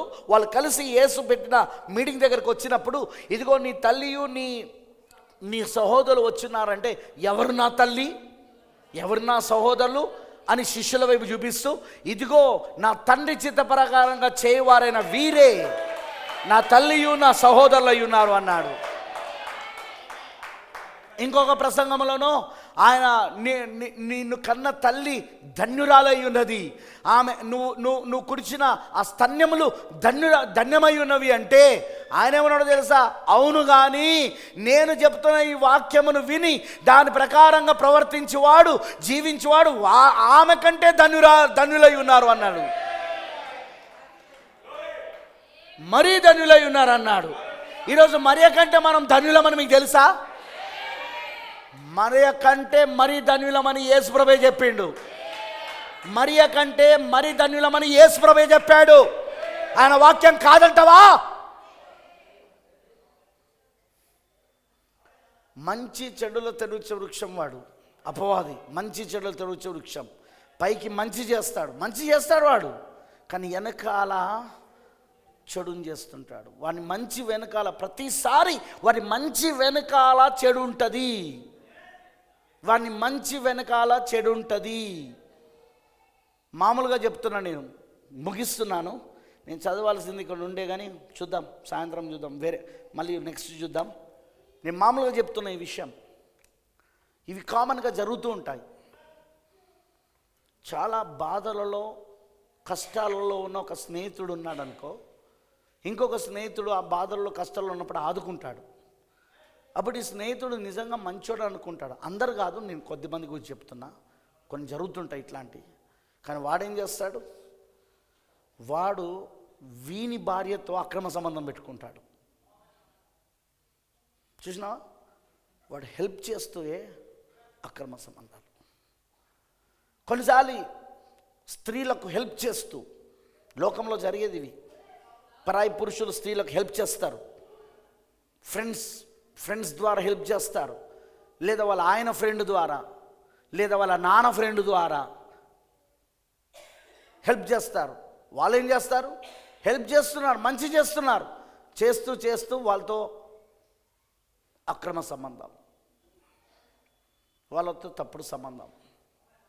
మన మధ్యలో కేసు జరిగింది కొన్ని నెలల క్రితం. స్నేహితురాలు తండ్రి ఈమెకు డబ్బులు ఇచ్చేవాడు.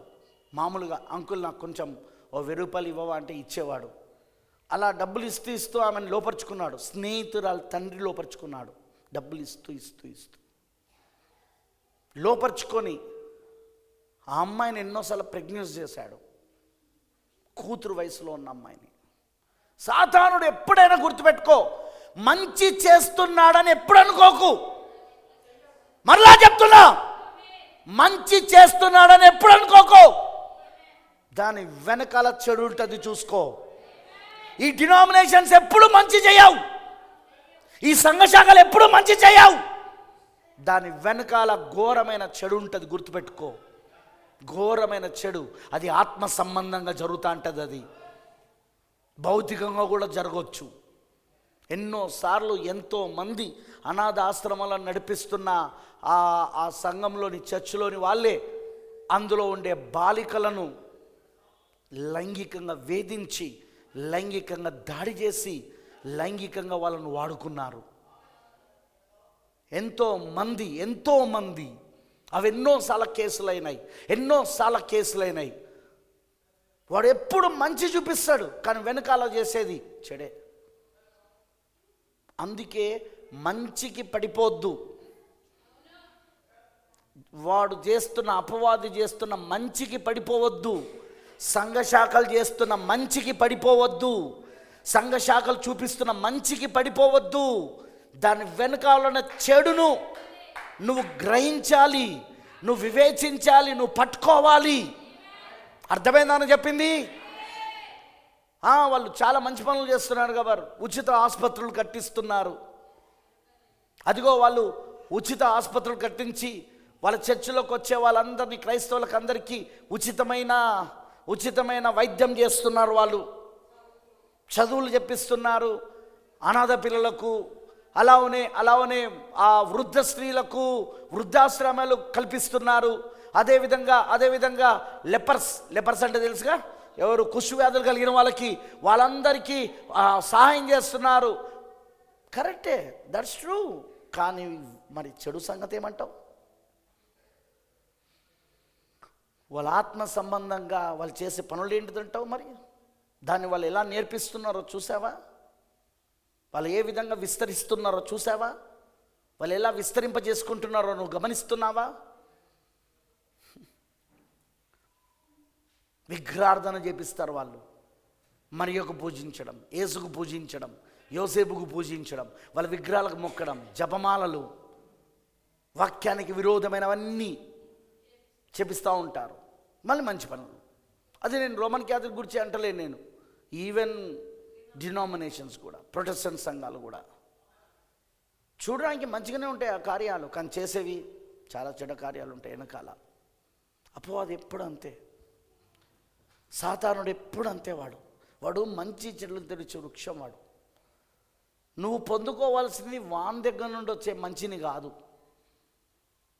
దేవుడు మాత్రమే మంచిని ఇవ్వగలడు ఆయన, అది కూడా చెడు లేకుండా.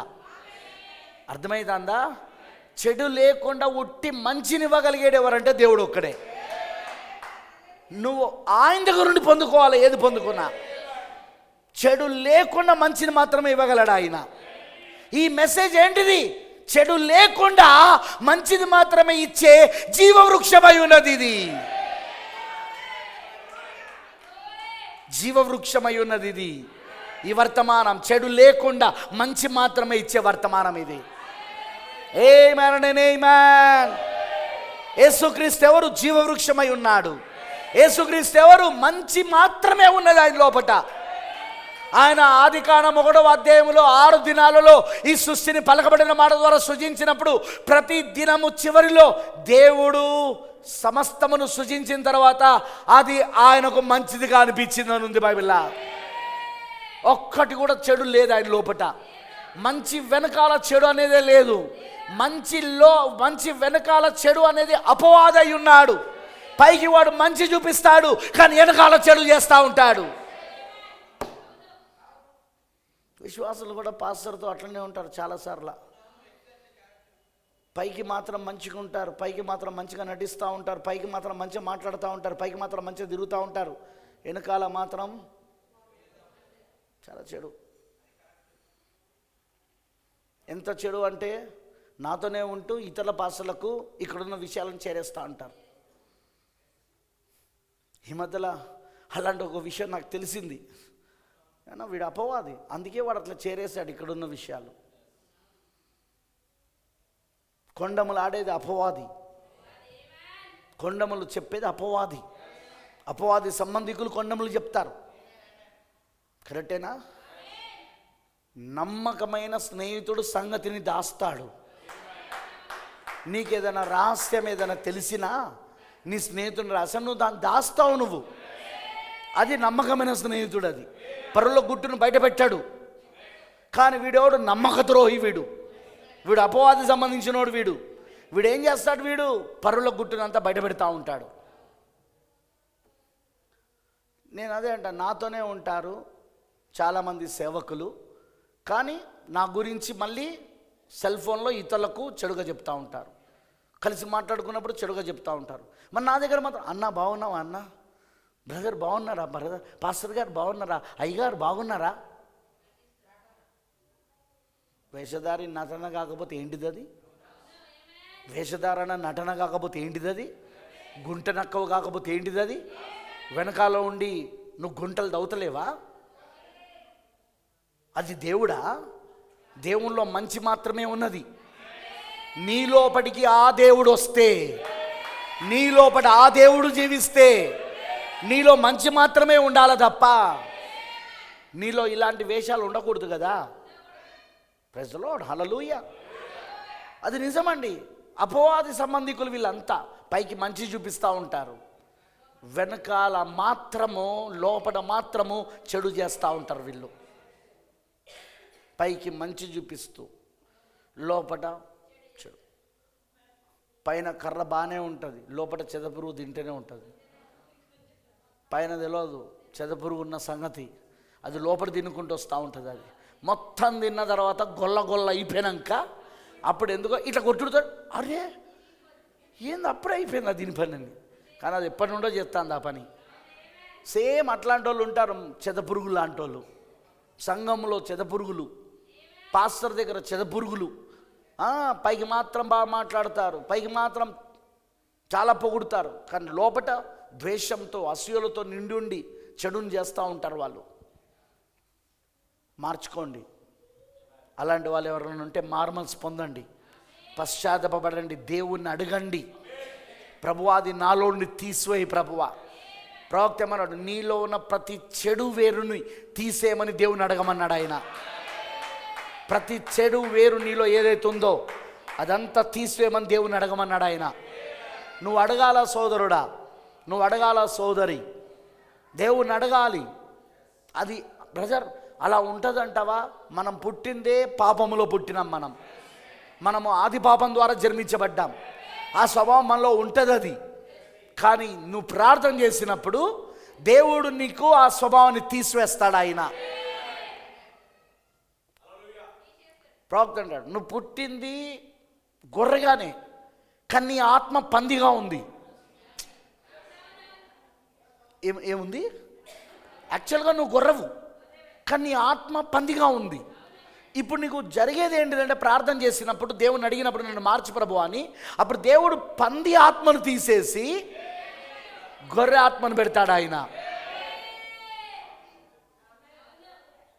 అర్థమైందని అన్నది. అదేవిధంగా నువ్వు దేవుని కుమారుడివే. నువ్వు జన్మించబడుతున్నప్పుడు దేవుని కుమార్తెవే, గొర్రెవే.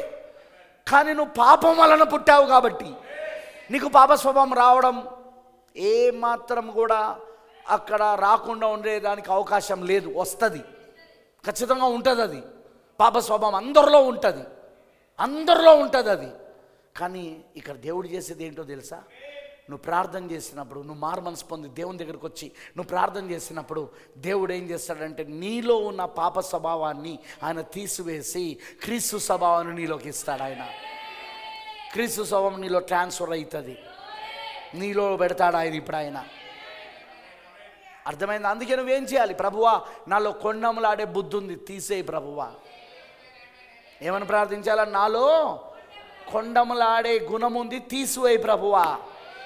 నాలో ప్రభువా పాస్టర్తో నేను నమ్మకంగా ఉండలేను, సంఘముతో నేను నమ్మకంగా ఉండలేను, నేను పైకి మాత్రమే నటిస్తున్నాను, వెనకాల మాత్రము నేను ప్రభువా ఇలా జీవిస్తున్నాను, అది నాకు ఇష్టం లేదు, అలాంటి వేషధారి జీవితం నాకు ఇష్టం లేదు, నన్ను మార్చు ప్రభువా. ఈ వేషధారి జీవితం నుండి నన్ను మార్చు ప్రభువా. మారుస్తాడా? ఏర్పాట్లో ఉంటే మారుస్తాడు, ఎన్నికలో ఉంటే మారుస్తాడు. ఎందుకంటే ఈ స్వభావం నీది కాదు, ఆది పాపం వలన వచ్చింది. అది ఆది పాపం నీ తప్పు కాదు, అవ్వ తప్పు. ప్రవక్త ఏమన్నాడు? వ్యభిచారిణి అయిన ఆ అవ్వ చేసిన పాపానికే ఈరోజు మనందరం బలైపోయి ఉన్నామన్నాడు. ఇది నీ తప్పు కాదు అన్నాడు ఆయన. అవ్వ చేసిన తప్పు అక్కడ. కరెక్టేనా కాదా? అందుకే నీ తప్పు కాకపోయినా ఈరోజు దాని ఫలితాలను అనుభవిస్తూ ఉన్నావు. ఈరోజు నీ తప్పు కాకపోయినా ఈరోజు ఆ పాపపు సంబంధమైన జీవితం నువ్వు జీవిస్తూ ఉన్నావు. అది నీకు తప్పదు. అది అందుకే దేవుడు ఏం చేస్తాడు? అది నీ తప్పు కాదు కాబట్టి నువ్వు పశ్చాత్తాపపడి మారు మనసు పొంది దేవుని తట్టు తిరిగి నువ్వు ప్రార్థన చేసినప్పుడు ఆయన ఖచ్చితంగా నీలో ఉన్న ఆ పాపపు స్వభావాన్ని తీసివేసి క్రీస్తు స్వభావాన్ని ఇస్తాడు. ఆయన ఆయన న్యాయవంతుడైన దేవుడు. ఆయన ఇవ్వక తప్పదు ఆయనకు. ఆయన న్యాయ ప్రకారంగా ఆయన ఇవ్వాల మనకది. ఎందుకంటే ఈ తప్పు మనది కాదు, ఈ తప్పు మనది కాదు, అది అవ్వ చేసిన తప్పిది. దాని వలన ఈరోజు నువ్వు నేను పాపిగా ఉన్నాం. అవునా కాదా? అందుకు యేసు వచ్చి రక్తం చిందించాడు, దానికి వెలజల్లించేశాడు ఆ పాపానికి. అందుకు ఇప్పుడు నువ్వేం చేయాలి? మారు మనసు పొంది ఆ రక్తములో నువ్వు కడగబడి ఈ పాప స్వభావం నాలో నుండి తీసివేయి ప్రభు అని అడగాల. నువ్వు అడగడం నీ బాధ్యత, ప్రార్థించడం నీ బాధ్యత, దేవుణ్ణి బతిమాలడం నీ బాధ్యత.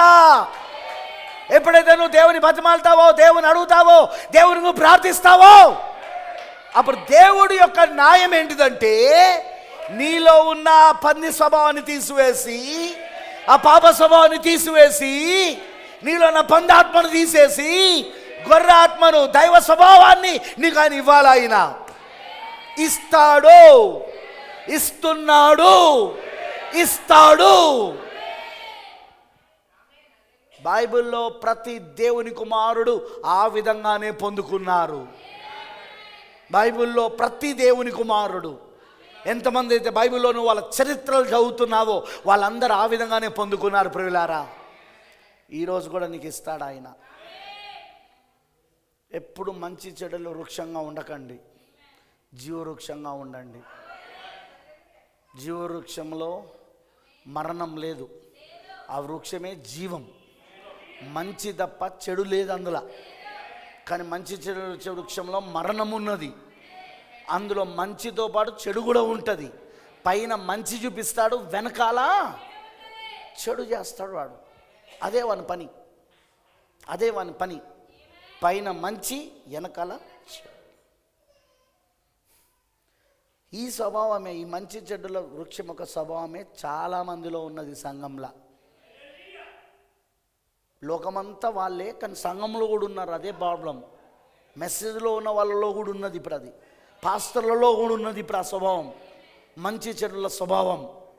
అది అపవాది, అది అపవాది. అది దాని వలననే చాలా సమస్యలు వస్తున్నాయి, దాని వలననే చాలా చాలా ఒత్తిళ్ళు వస్తున్నాయి, చాలా శ్రమలు వస్తున్నాయి, దాని వలననే కుదుపులు వస్తున్నాయి. సంఘంలో కుదుపులు.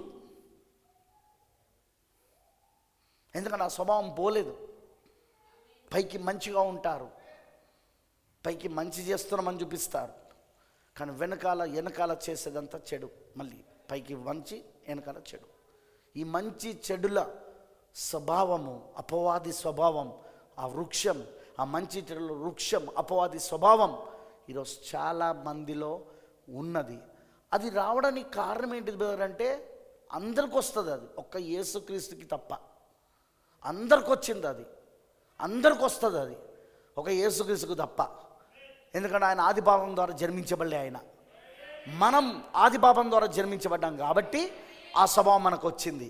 కానీ దేవుడు ఏం చేస్తాడు, ఆ మంచి చెడుల యొక్క వృక్ష స్వభావాన్ని నీలో నుండి తీసివేసి జీవవృక్ష స్వభావాన్ని నీలో పెడతాడు ఆయన. నేను అన్నది మీకు అర్థమవుతుందా? అపవాది స్వభావాన్ని నీలో నుండి తీసివేసి దేవుని స్వభావాన్ని నీలో పెడతాడు ఆయన. నీలోనికి అపవాది స్వభావం రావడానికి కారణం నువ్వు జన్మించిన భౌతిక జన్మ, అది ఆది పాపం వలన జన్మించావు కాబట్టి అది వచ్చింది నీకు. అందుకే అందరికీ ఉంటుంది అది. నేనేం కొందరిని దాన్ని ఎత్తి చూపిస్తలేను, అందరికీ ఉంటుంది పుట్టుకతో. మనం భౌతిక జన్మలో జన్మించిన ప్రతి ఒక్కరికి ఉంటుంది అది. కానీ అది పోవాలి. ఇప్పుడు కొత్త జన్మ ద్వారా ఇప్పుడు నీలో ఉన్న ఆ తల్లి గర్భంలో నుండి ఆ తల్లిదండ్రుల యొక్క శరీరేచ్ఛ, మనిషేచ్ఛ ద్వారా జన్మించబడిన నీవు, ఆది పాపం ద్వారా జన్మించబడిన నీవు, ఆ మంచి చెడుల యొక్క వృక్షం యొక్క స్వభావం ఏదైతే నీలో ఉందో అది ఇప్పుడు నీలో నుండి పోయి కొత్త జన్మలో, ఇప్పుడు అది కొత్త జన్మలో జీవవృక్ష స్వభావం నీలోనికి రావాలి. మంచి తప్ప చెడు లేదు. మీకు ఇంకొక చిన్న పాయింట్ చెప్తా, ఫినిష్. చిన్న పాయింట్ అదేంటో తెలుసా? అపవాది మంచి ఎందుకు చేస్తాడు చెప్పు? అది వాడిని అస్సలు నమ్మకు నువ్వు, సంఘశాఖను అస్సలు నమ్మకు నువ్వు. నేను అక్కడ ఉన్న మనుషుల గురించి మాట్లాడతలేను, నేను అందులో ఉన్న మనుషుల గురించి అంటలేను. నేను మనుషులు వాళ్ళకేం తెలియదు, నేను వాళ్ళ సిస్టమ్, వాళ్ళ వ్యవస్థ. సంఘశాఖ అంటే వ్యవస్థ, వాళ్ళు నమ్ముతున్న సిద్ధాంతాలు, వ్యవస్థ. ఆ సిస్టమ్ ఏదైతే ఉందో, ఆ క్రమం ఏదైతే ఉందో దాన్ని అస్సలు నమ్మకండి మీరు. మంచిగానే ఉందిగా క్రమము, మంచిగానే ఉంది కదా అని వాళ్ళ క్రమము, చాలా బాగుంది వాళ్ళ క్రమము. వాడు మంచి చేసేదే చెడు చేయడానికి. వాడు ఎప్పుడు నీకు మంచి చేస్తాడని నువ్వు భ్రమలో బతకకు. అపవాది ఎప్పుడు నీకు మంచి చేస్తాడనే భ్రమలో నువ్వు బ్రతకకు. వాడు మోసగాడు, వాడు మంచి చేసేదే వాడు చెడు కోసం, చెడు జరిగిస్తాడు వాడు, మోసగాడు వాడు, మోసం చేయడానికి. అందుకే నేను అంటుంటాను, ఈ లోకంలో ఏ స్నేహితుని నువ్వు నమ్మొద్దు, ఈ లోకంలో నువ్వు ఏ సహోదరుని నమ్మొద్దు, నువ్వు ఈ లోకంలో నువ్వు ఎవరిని నమ్మొద్దు నువ్వు. ఎందుకో తెలుసా? ఎవరిలో మంచి చెడుల యొక్క స్వభావం ఉన్నదో నీకెట్లా తెలుస్తుంది? వాళ్ళు కొత్త జన్మ పొందుకుంటే వేరే విషయం. కొత్త జన్మ పొందుకుంటే ఆ మంచి చెడుల యొక్క స్వభావం పోయి వాళ్ళకు యేసుక్రీస్తు యొక్క జీవవృక్ష స్వభావం, మంచి మాత్రమే ఉండే స్వభావం వస్తుంది వాళ్ళకు. కానీ కొత్త జన్మ పొందుకున్నాడో లేదో ఎట్లా తెలుస్తుంది? మళ్ళీ స్వభావం ద్వారానే తెలుస్తుంది. అది స్వభావం మారలేదంటే పొందుకోలేదు, స్వభావం మారింది అంటే పొందుకున్నారు. మంచి చెడుల యొక్క స్వభావము పోయి జీవవృక్ష స్వభావం వచ్చింది అంటే పొందుకున్నాడు. ఆ స్వభావం ద్వారానే తెలుస్తుంది అది. నేను అన్నది మీకు అర్థమవుతుందా? అందుకే నేను అంటుంటా చాలాసార్లు, అది దయ్యం బ్రదర్, అతనిలో దయ్యం పనిచేస్తుంది, ఆమెలో దయ్యం పనిచేస్తుంది, అది అపవాది అది అంట. వాళ్ళు బాధపడ్డా పర్వాలేదు అండేస్తా, ఎందుకంటే అది దయ్యం కాబట్టి దయ్యం అంటానా? అదే దయ్యాన్ని దయ్యం అనకపోతే దేవుడు అనాలనా? దయ్యమే అనాలా? దేవుల్లో ఉన్న మంచి వేరు, సాతాన్లో ఉన్న మంచి వేరు. దేవుని చిత్తం అది కూడా చెప్తా నేను. సాతాన్లో ఉన్న మంచి వేరు, దేవుల్లో ఉన్న మంచి వేరు. సాతాన్లో ఉన్న మంచంతా చెడు కోసమే, సాతాన్లో ఉన్న మంచంతా మరణం కోసమే, చెడు కోసము, మరణం కోసమే. అర్థమవుతుందా? సాతాన్లో ఉన్న మంచంతా చెడంతా చెడు కోసమే, మరణం కోసమే. కానీ దేవుల్లో ఉన్న మంచంతా జీవం కోసం, మరణం కోసం కాదు, జీవం కోసం. దేవుల్లో ఉన్న మంచంతా జీవం కోసం, జీవం కోసం, జీవం కోసం. సాతాను యొక్క మంచిలో చెడు ఉంటుంది, వాని మంచిలో మరణం ఉంటుంది.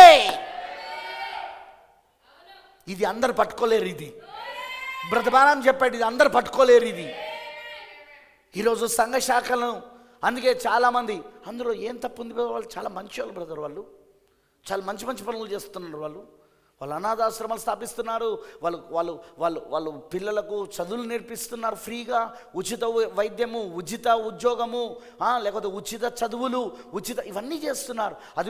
అదిగో వృద్ధాశ్రమాలు పెట్టి వృద్ధులకు ఎంతో చేస్తున్నారు. వాని మంచిలో మరణమే ఉన్నది. వాని మంచిలో మరణమే ఉన్నది. స్పెషల్లీ ఆత్మీయంగా, ప్రత్యేకంగా ఆత్మీయంగా.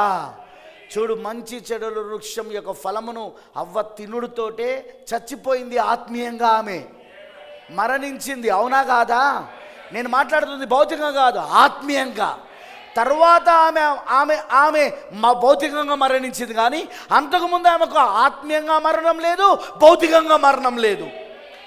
ఆత్మీయంగా మరణం లేదు, భౌతికంగా మరణం లేదు. కానీ ఎప్పుడైతే మంచి చెడుల వృక్ష ఫలం తిన్నదో ఆ మరణం ఆమెకు వచ్చింది, ఆత్మీయంగా చచ్చిపోయింది అక్కడ. ఈరోజు కూడా మంచి చెడుల వృక్ష ఫలమును ప్రతిసారి నువ్వు తిన్నప్పుడల్లా నీకు మరణమే వస్తుంది అన్నాడు ప్రవక్త. నా దగ్గరకు వచ్చి చెప్పకండి సంఘ శాఖలు మంచివండి, సంస్థాగత సంఘాలు మంచివండి, రోమన్ క్యాథలిక్ మంచిదండి, ప్రొటెస్టెంట్ సంఘాలు మంచివండి. నో సార్, జీవవృక్షం తప్ప ఏది మంచిది కాదు. జీవవృక్షం తప్ప ఏది మంచిది కాదు. జీవవృక్షం మాత్రమే మంచిది.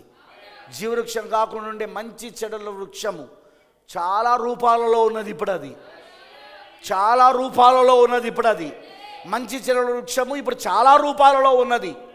అవన్నీ కూడా నీకు మరణాన్నే ఇస్తాయి తప్ప, అందులో ఉన్న మంచి కూడా నీకు మరణాన్నే ఇస్తుంది తప్ప, ఏది మంచి చెడుల వృక్షంలో ఉన్న మంచి కూడా నీకు మరణాన్నే ఇస్తుంది తప్ప నీకు జీవాన్ని మాత్రం ఇవ్వదు అక్కడ. రోజు రోజు నేను చెప్పే మెసేజ్ చాలా లోతుకు వెళ్తున్నది. అందుకే చాలా మంది ఫిల్టర్ అయిపోతా అంటారు. నిజం అది. వస్తారు నా దగ్గరికి, పాస్టర్ గారు డినామినేషన్, ఇగో పలానా డినామినేషన్ ఉన్నారు, వాళ్ళు ఇది ఇస్తానంటున్నారు, తీసుకోమంటావా? ఈ ప్రసంగం ఇన్ని తీసుకో,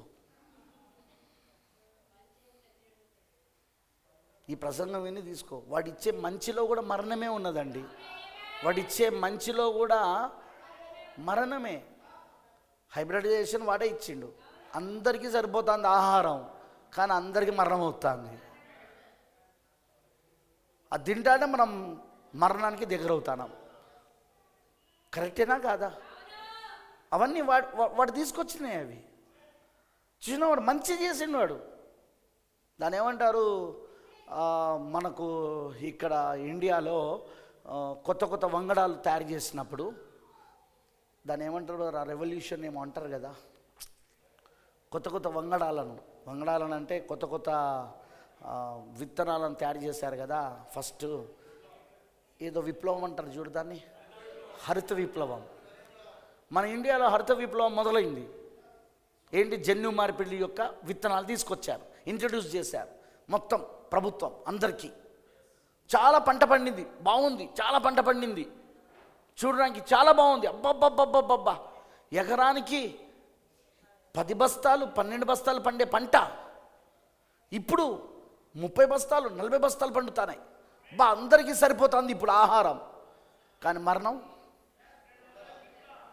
100 ఏళ్ళు బతికి చావలసిన వాడు ఇది తిన్నందుకు 40లోనే 50లోనే పుసుకుమంటాడు. అది తిన్నందుకు అర్ధాయుష్ అయిపోయింది. ఇంకా ఎక్కువ చేస్తున్నారు, రేపు ఇంకొక అర్ధాయుష్ 25కే పుసుకుమంటారు. ఈ ప్రపంచం ఇట్లనే కొనసాగుతాయి. ఈ హరిత విప్లవం ఇట్లనే వెళ్తా ఉంటే, ఇలానే జనాలు పెరుగుతూ ఉంటే, వీళ్ళు ఎందుకు చేశారట? జనాలు పెరుగుతున్నారు కాబట్టి, జనాలకు సరిపోయేంత సరఫరా కావాలి కదా, డిమాండ్కి తగ్గట్టుగా సరఫరా కావాలి కదా, డిమాండ్కి తగ్గట్టుగా సరఫరా కావాలి కదా. అందుకు అందుకు దాని ఏమంటారంటే సేంద్రియ వ్యవసాయం చేస్తే సరిపోదని చెప్పి ఏం చేశారు? కొత్త వంగడాలు తీసుకొచ్చారు హరిత విప్లవంలా. తక్కువ రోజులలో ఎక్కువ పంట, మళ్ళీ ఎక్కువ పంట. కానీ అది ఏం తీసుకొచ్చింది? మంచిగానే కనబడింది అబ్రిజేషన్. చాలా రోజులు అందరికీ ఎట్లా కనబడిందంటే బాగుంది బాగుంది బాగుంది బాగుంది అన్నారు. అందరికీ సరిపోతుంది, ఇప్పుడు ఆహారం అందరూ సరిపోతుంది, అబ్బా బాగుంది బాగుంది అన్నారు. కానీ ఇప్పుడు ఏమైంది? మరణం వస్తుంది. ఇప్పుడు మళ్ళీ ఏమంటున్నారు? అది తినకండ్రా అంటాను. అది తప్ప ఏది లేదు ఇప్పుడు. ఒరిజినల్ లేదుగా ఇప్పుడు, లేవు. ఎవరో కొంతమంది రైతులు వాళ్ళు ఎందుకో వాళ్ళ కోసం పండించుకుంటున్నారు కొంతమంది. ఇప్పుడు లేవుగా. హరిత విప్లవం చూడడానికి బాగుంది, అర్థమైందా? కానీ అది ఇప్పుడు మరణం. బ్రదర్ సిస్టర్, నేను ఎందుకు చెప్తున్నానంటే అపవాది యొక్క మంచిలో, వాని హైబ్రిడైజేషన్లో, వాని యొక్క సంకరములో మంచి కనబడుతుంది, కానీ ఆ మంచిలోనే మరణం ఉన్నది. ఆ మంచిని నమ్మినావా, మంచిని స్వీకరించినావా, అపవాది యొక్క మంచిని స్వీకరించావా, నీ పని అయిపోయినట్టే. నీకు మరణం తప్ప వేరే ఏం లేదు ఇక. లెట్స్ ప్రే, ప్రార్థించుకుందాం.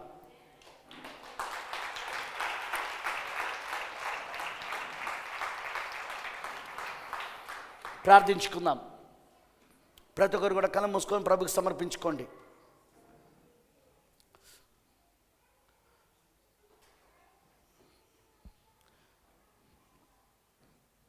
అపవాది మంచి చెడులు. కొందరు అంటారు నేను మంచి తీసుకుంటాను, చెడు వదిలిపెడతాను. కుదరదు.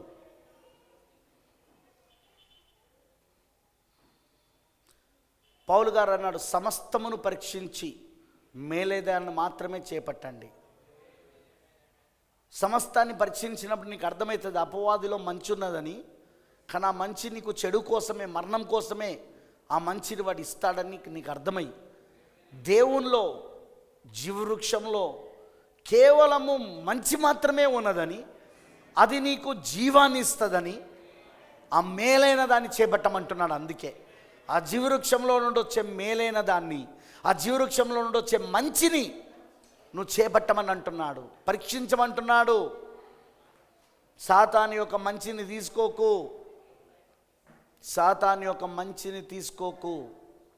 సాతాను యొక్క హైబ్రిడ్ కలిపి చెరపడు వాక్యం, కలిపి చెరపడు వాక్యం, సంకరపు వాక్యం తీసుకోకు.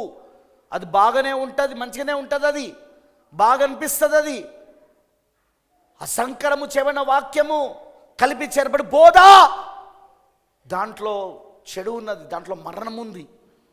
అది ఉండడానికి మంచిగానే అనిపిస్తుంది అది, కానీ అది నీకు మరణంనిస్తుంది. అది జీవవృక్షం, స్వచ్ఛమైన వాక్యం, పలకబడిన మాటే మూల విత్తనం, కలిపి చెరపడిన బోధ, కలిపి చెరపబడని బోధ, స్వచ్ఛమైన వాక్యం, ఉన్నది ఉన్నట్టుగా నమ్మే వాక్యం, ఉన్నది ఉన్నట్టుగా నమ్మే బోధ, అది మాత్రమే తీసుకో.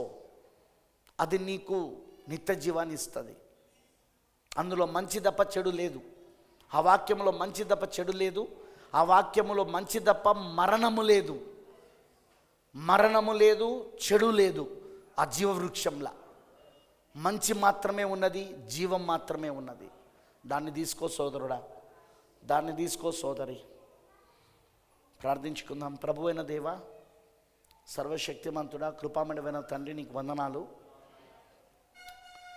మేమున్న ఈ కాలము, మేమున్న ఈ సమయమును గమనిస్తే ప్రభువా, మనుషులందరూ ఈరోజు భూమిపైన అందరూ ప్రభు ఒక వధువు తప్ప, ఒక పెళ్లి కుమార్తె తప్ప, ఈ హైబ్రిడైజేషన్, ఈ సంకరము చేయబడిన వాక్యమునకు, సంకరము చేయబడిన బోధలకు, సంకరం చేయబడిన మతమునకు మోసపోయారు ప్రభువా. అందులో మంచున్నది మంచున్నదని అనుకుంటూ పోయారు. అపవాది కూడా వాళ్ళకు మంచే చూపించాడు వాళ్ళకు, కానీ దాంట్లో ఉన్న చెడును మరణాన్ని చూపించలేదు వాడు. ఎందుకంటే వాడు మిక్స్డ్ ప్రభువా, వాడు మిశ్రమం చెట్టు. వాడు మంచి చెడులు రెండు కలిసి ఉంటాయి వాని లోపట. వాడిచ్చే మంచి వెనకాల కూడా చెడు ఉంటుంది, వాడిచ్చే మంచిలో కూడా మరణం ఉంటుంది, వాడిచ్చే మంచిలో కూడా మరణం ఉంటుంది. అదే చాలామంది గ్రహించక మోసపోతున్నారు. ఒక నీ వధువు మాత్రమే దీన్ని పట్టుకుంటుంది. ఒక నువ్వు ఏర్పరచుకున్న ఎన్నుకోబడిన నీ పెళ్లి కుమార్తె, నువ్వు ఏర్పరచుకున్న వాళ్ళు ఎవరైతే ఉన్నారో వాళ్ళు మాత్రమే మోసపోకుండా దీన్ని పట్టుకోగలుగుతారు ప్రభువా. ఈ విషయాలను గ్రహించగలుగుతారు. పౌలు గారు చెప్పినట్టు సమస్తమును పరీక్షిస్తారు వాళ్ళు. అవును, సమస్తాన్ని పరీక్షించి మేలైన దాన్ని అనగా జీవవృక్షాన్ని మాత్రమే వాళ్ళు పట్టుకుంటారు ప్రభువా. మేలైన దాన్ని చేపడతారు ప్రభువా. జీవవృక్షాన్ని మాత్రం వాళ్ళు చేపడతారు. ఎందుకంటే ఆ జీవవృక్షంలో, ఆ వాక్యంలో, ఆ క్రీస్తులో, ఆ యేసుక్రీస్తులో, ఆ జీవవృక్షంలో, ఆ వాక్యంలో చెడు లేదు, మరణము లేదు. కాబట్టి చెడు లేదు, మరణం లేదు, జీవం మాత్రమే ఉన్నది. అపవాదిచ్చే మంచి మాకొద్దు ప్రభువా. అపవాదిచ్చే మంచి మాకొద్దు ప్రభువా. మేము దాన్ని కోరుకోవడం లేదయ్యా. అపవాదిచ్చే ఏ మంచి మాకు అక్కర్లేదు ప్రభువా. అందరూ చాలామంది మంచి చెడుల వివేచన లేకుండా మాట్లాడుతూ ఉంటారు. కానీ మాకు ఇవ్వు ప్రభువా, మంచి చెడుల వివేచన ఇవ్వు దేవా. అపవాదిచ్చే మంచిని కూడా, దేవుడిచ్చే మంచి, అపవాదిచ్చే మంచి, ఈ రెండిట్లో ఉన్న వ్యత్యాసమును మేము వివేచన ద్వారా తెలుసుకోవాలి ప్రభువా. వివేచన కలిగి ఉండాలా ప్రభువా. అపవాదిచ్చే మంచిలో మేము పడిపోవద్దు, వాడిచ్చే మంచిలో మేము మోసపోవద్దు. మేమెప్పుడు కూడా ప్రభువా, నువ్వు వాక్యంలో నుండి, జీవవృక్షంలో నుండి, యేసుక్రీస్తులో నుండి, వాక్యంలో నుండి వచ్చే మంచిని మాత్రమే మేము తీసుకోవాలి ప్రభువా. అలాంటి కృప మా అందరికీ దయచేయి. అపవాది ఎప్పుడు కూడా మిశ్రమం వాడు. హైబ్రిడైజేషన్ అంటేనే మిశ్రమము.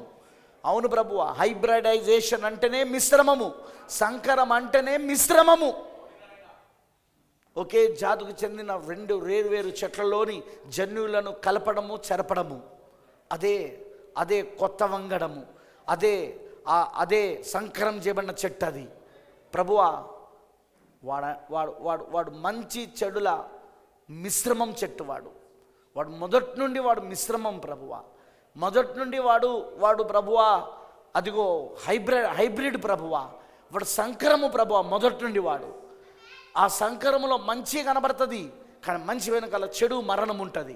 అందులోనే మేము పడకుండా ఉండాలి ప్రభువా. ఆ ట్రాప్లో పడొద్దు ప్రభువా. ఆ ట్రాప్లో మేము పడకూడదు ప్రభువా. వాని వలలో మేము చిక్కకూడదు ప్రభువా. వాని ఊరిలో మేము పడవద్దు ప్రభువా. కేవలం జీవవృక్షం, వాక్యం, ఏది కలిపి చెరపడని బోధ, కలిపి చెరపబడని బోధ, వాక్యం ఉన్నదిగా ఉండే వాక్యం, ఒరిజినల్ సీడ్, అసలైన విత్తనము, మూల విత్తనము, పలకబడిన మాటే మూల విత్తనము. అది మాత్రమే మేము తీసుకోవాలి. అందులో ఉన్న మంచిని మాత్రమే మేము తీసుకోవాలి. ఎందుకంటే అందులో చెడు లేదు కాబట్టి, అందులో మరణము లేదు కాబట్టి, ఆ మంచిని మాత్రమే మేము తీసుకోవాలి. అందులో జీవం మాత్రమే ఉంది కాబట్టి ఆ జీవాన్ని మేము పొందుకోవాలి ప్రభువా. అలాంటి కృప ఇక్కడ ఉన్న నీ పిల్లలందరికీ దయచేయి ప్రభువా. నువ్వు కృప చూపించు, సహాయం చేయమని నీకు పూర్తిగా మేము సమర్పించుకుంటూ యేసుక్రీస్తు నామములో ప్రార్థిస్తున్నాము. ఆమేన్, ఆమేన్. God bless you all. దేవుడి మీ అందరినీ దీవించును గాక.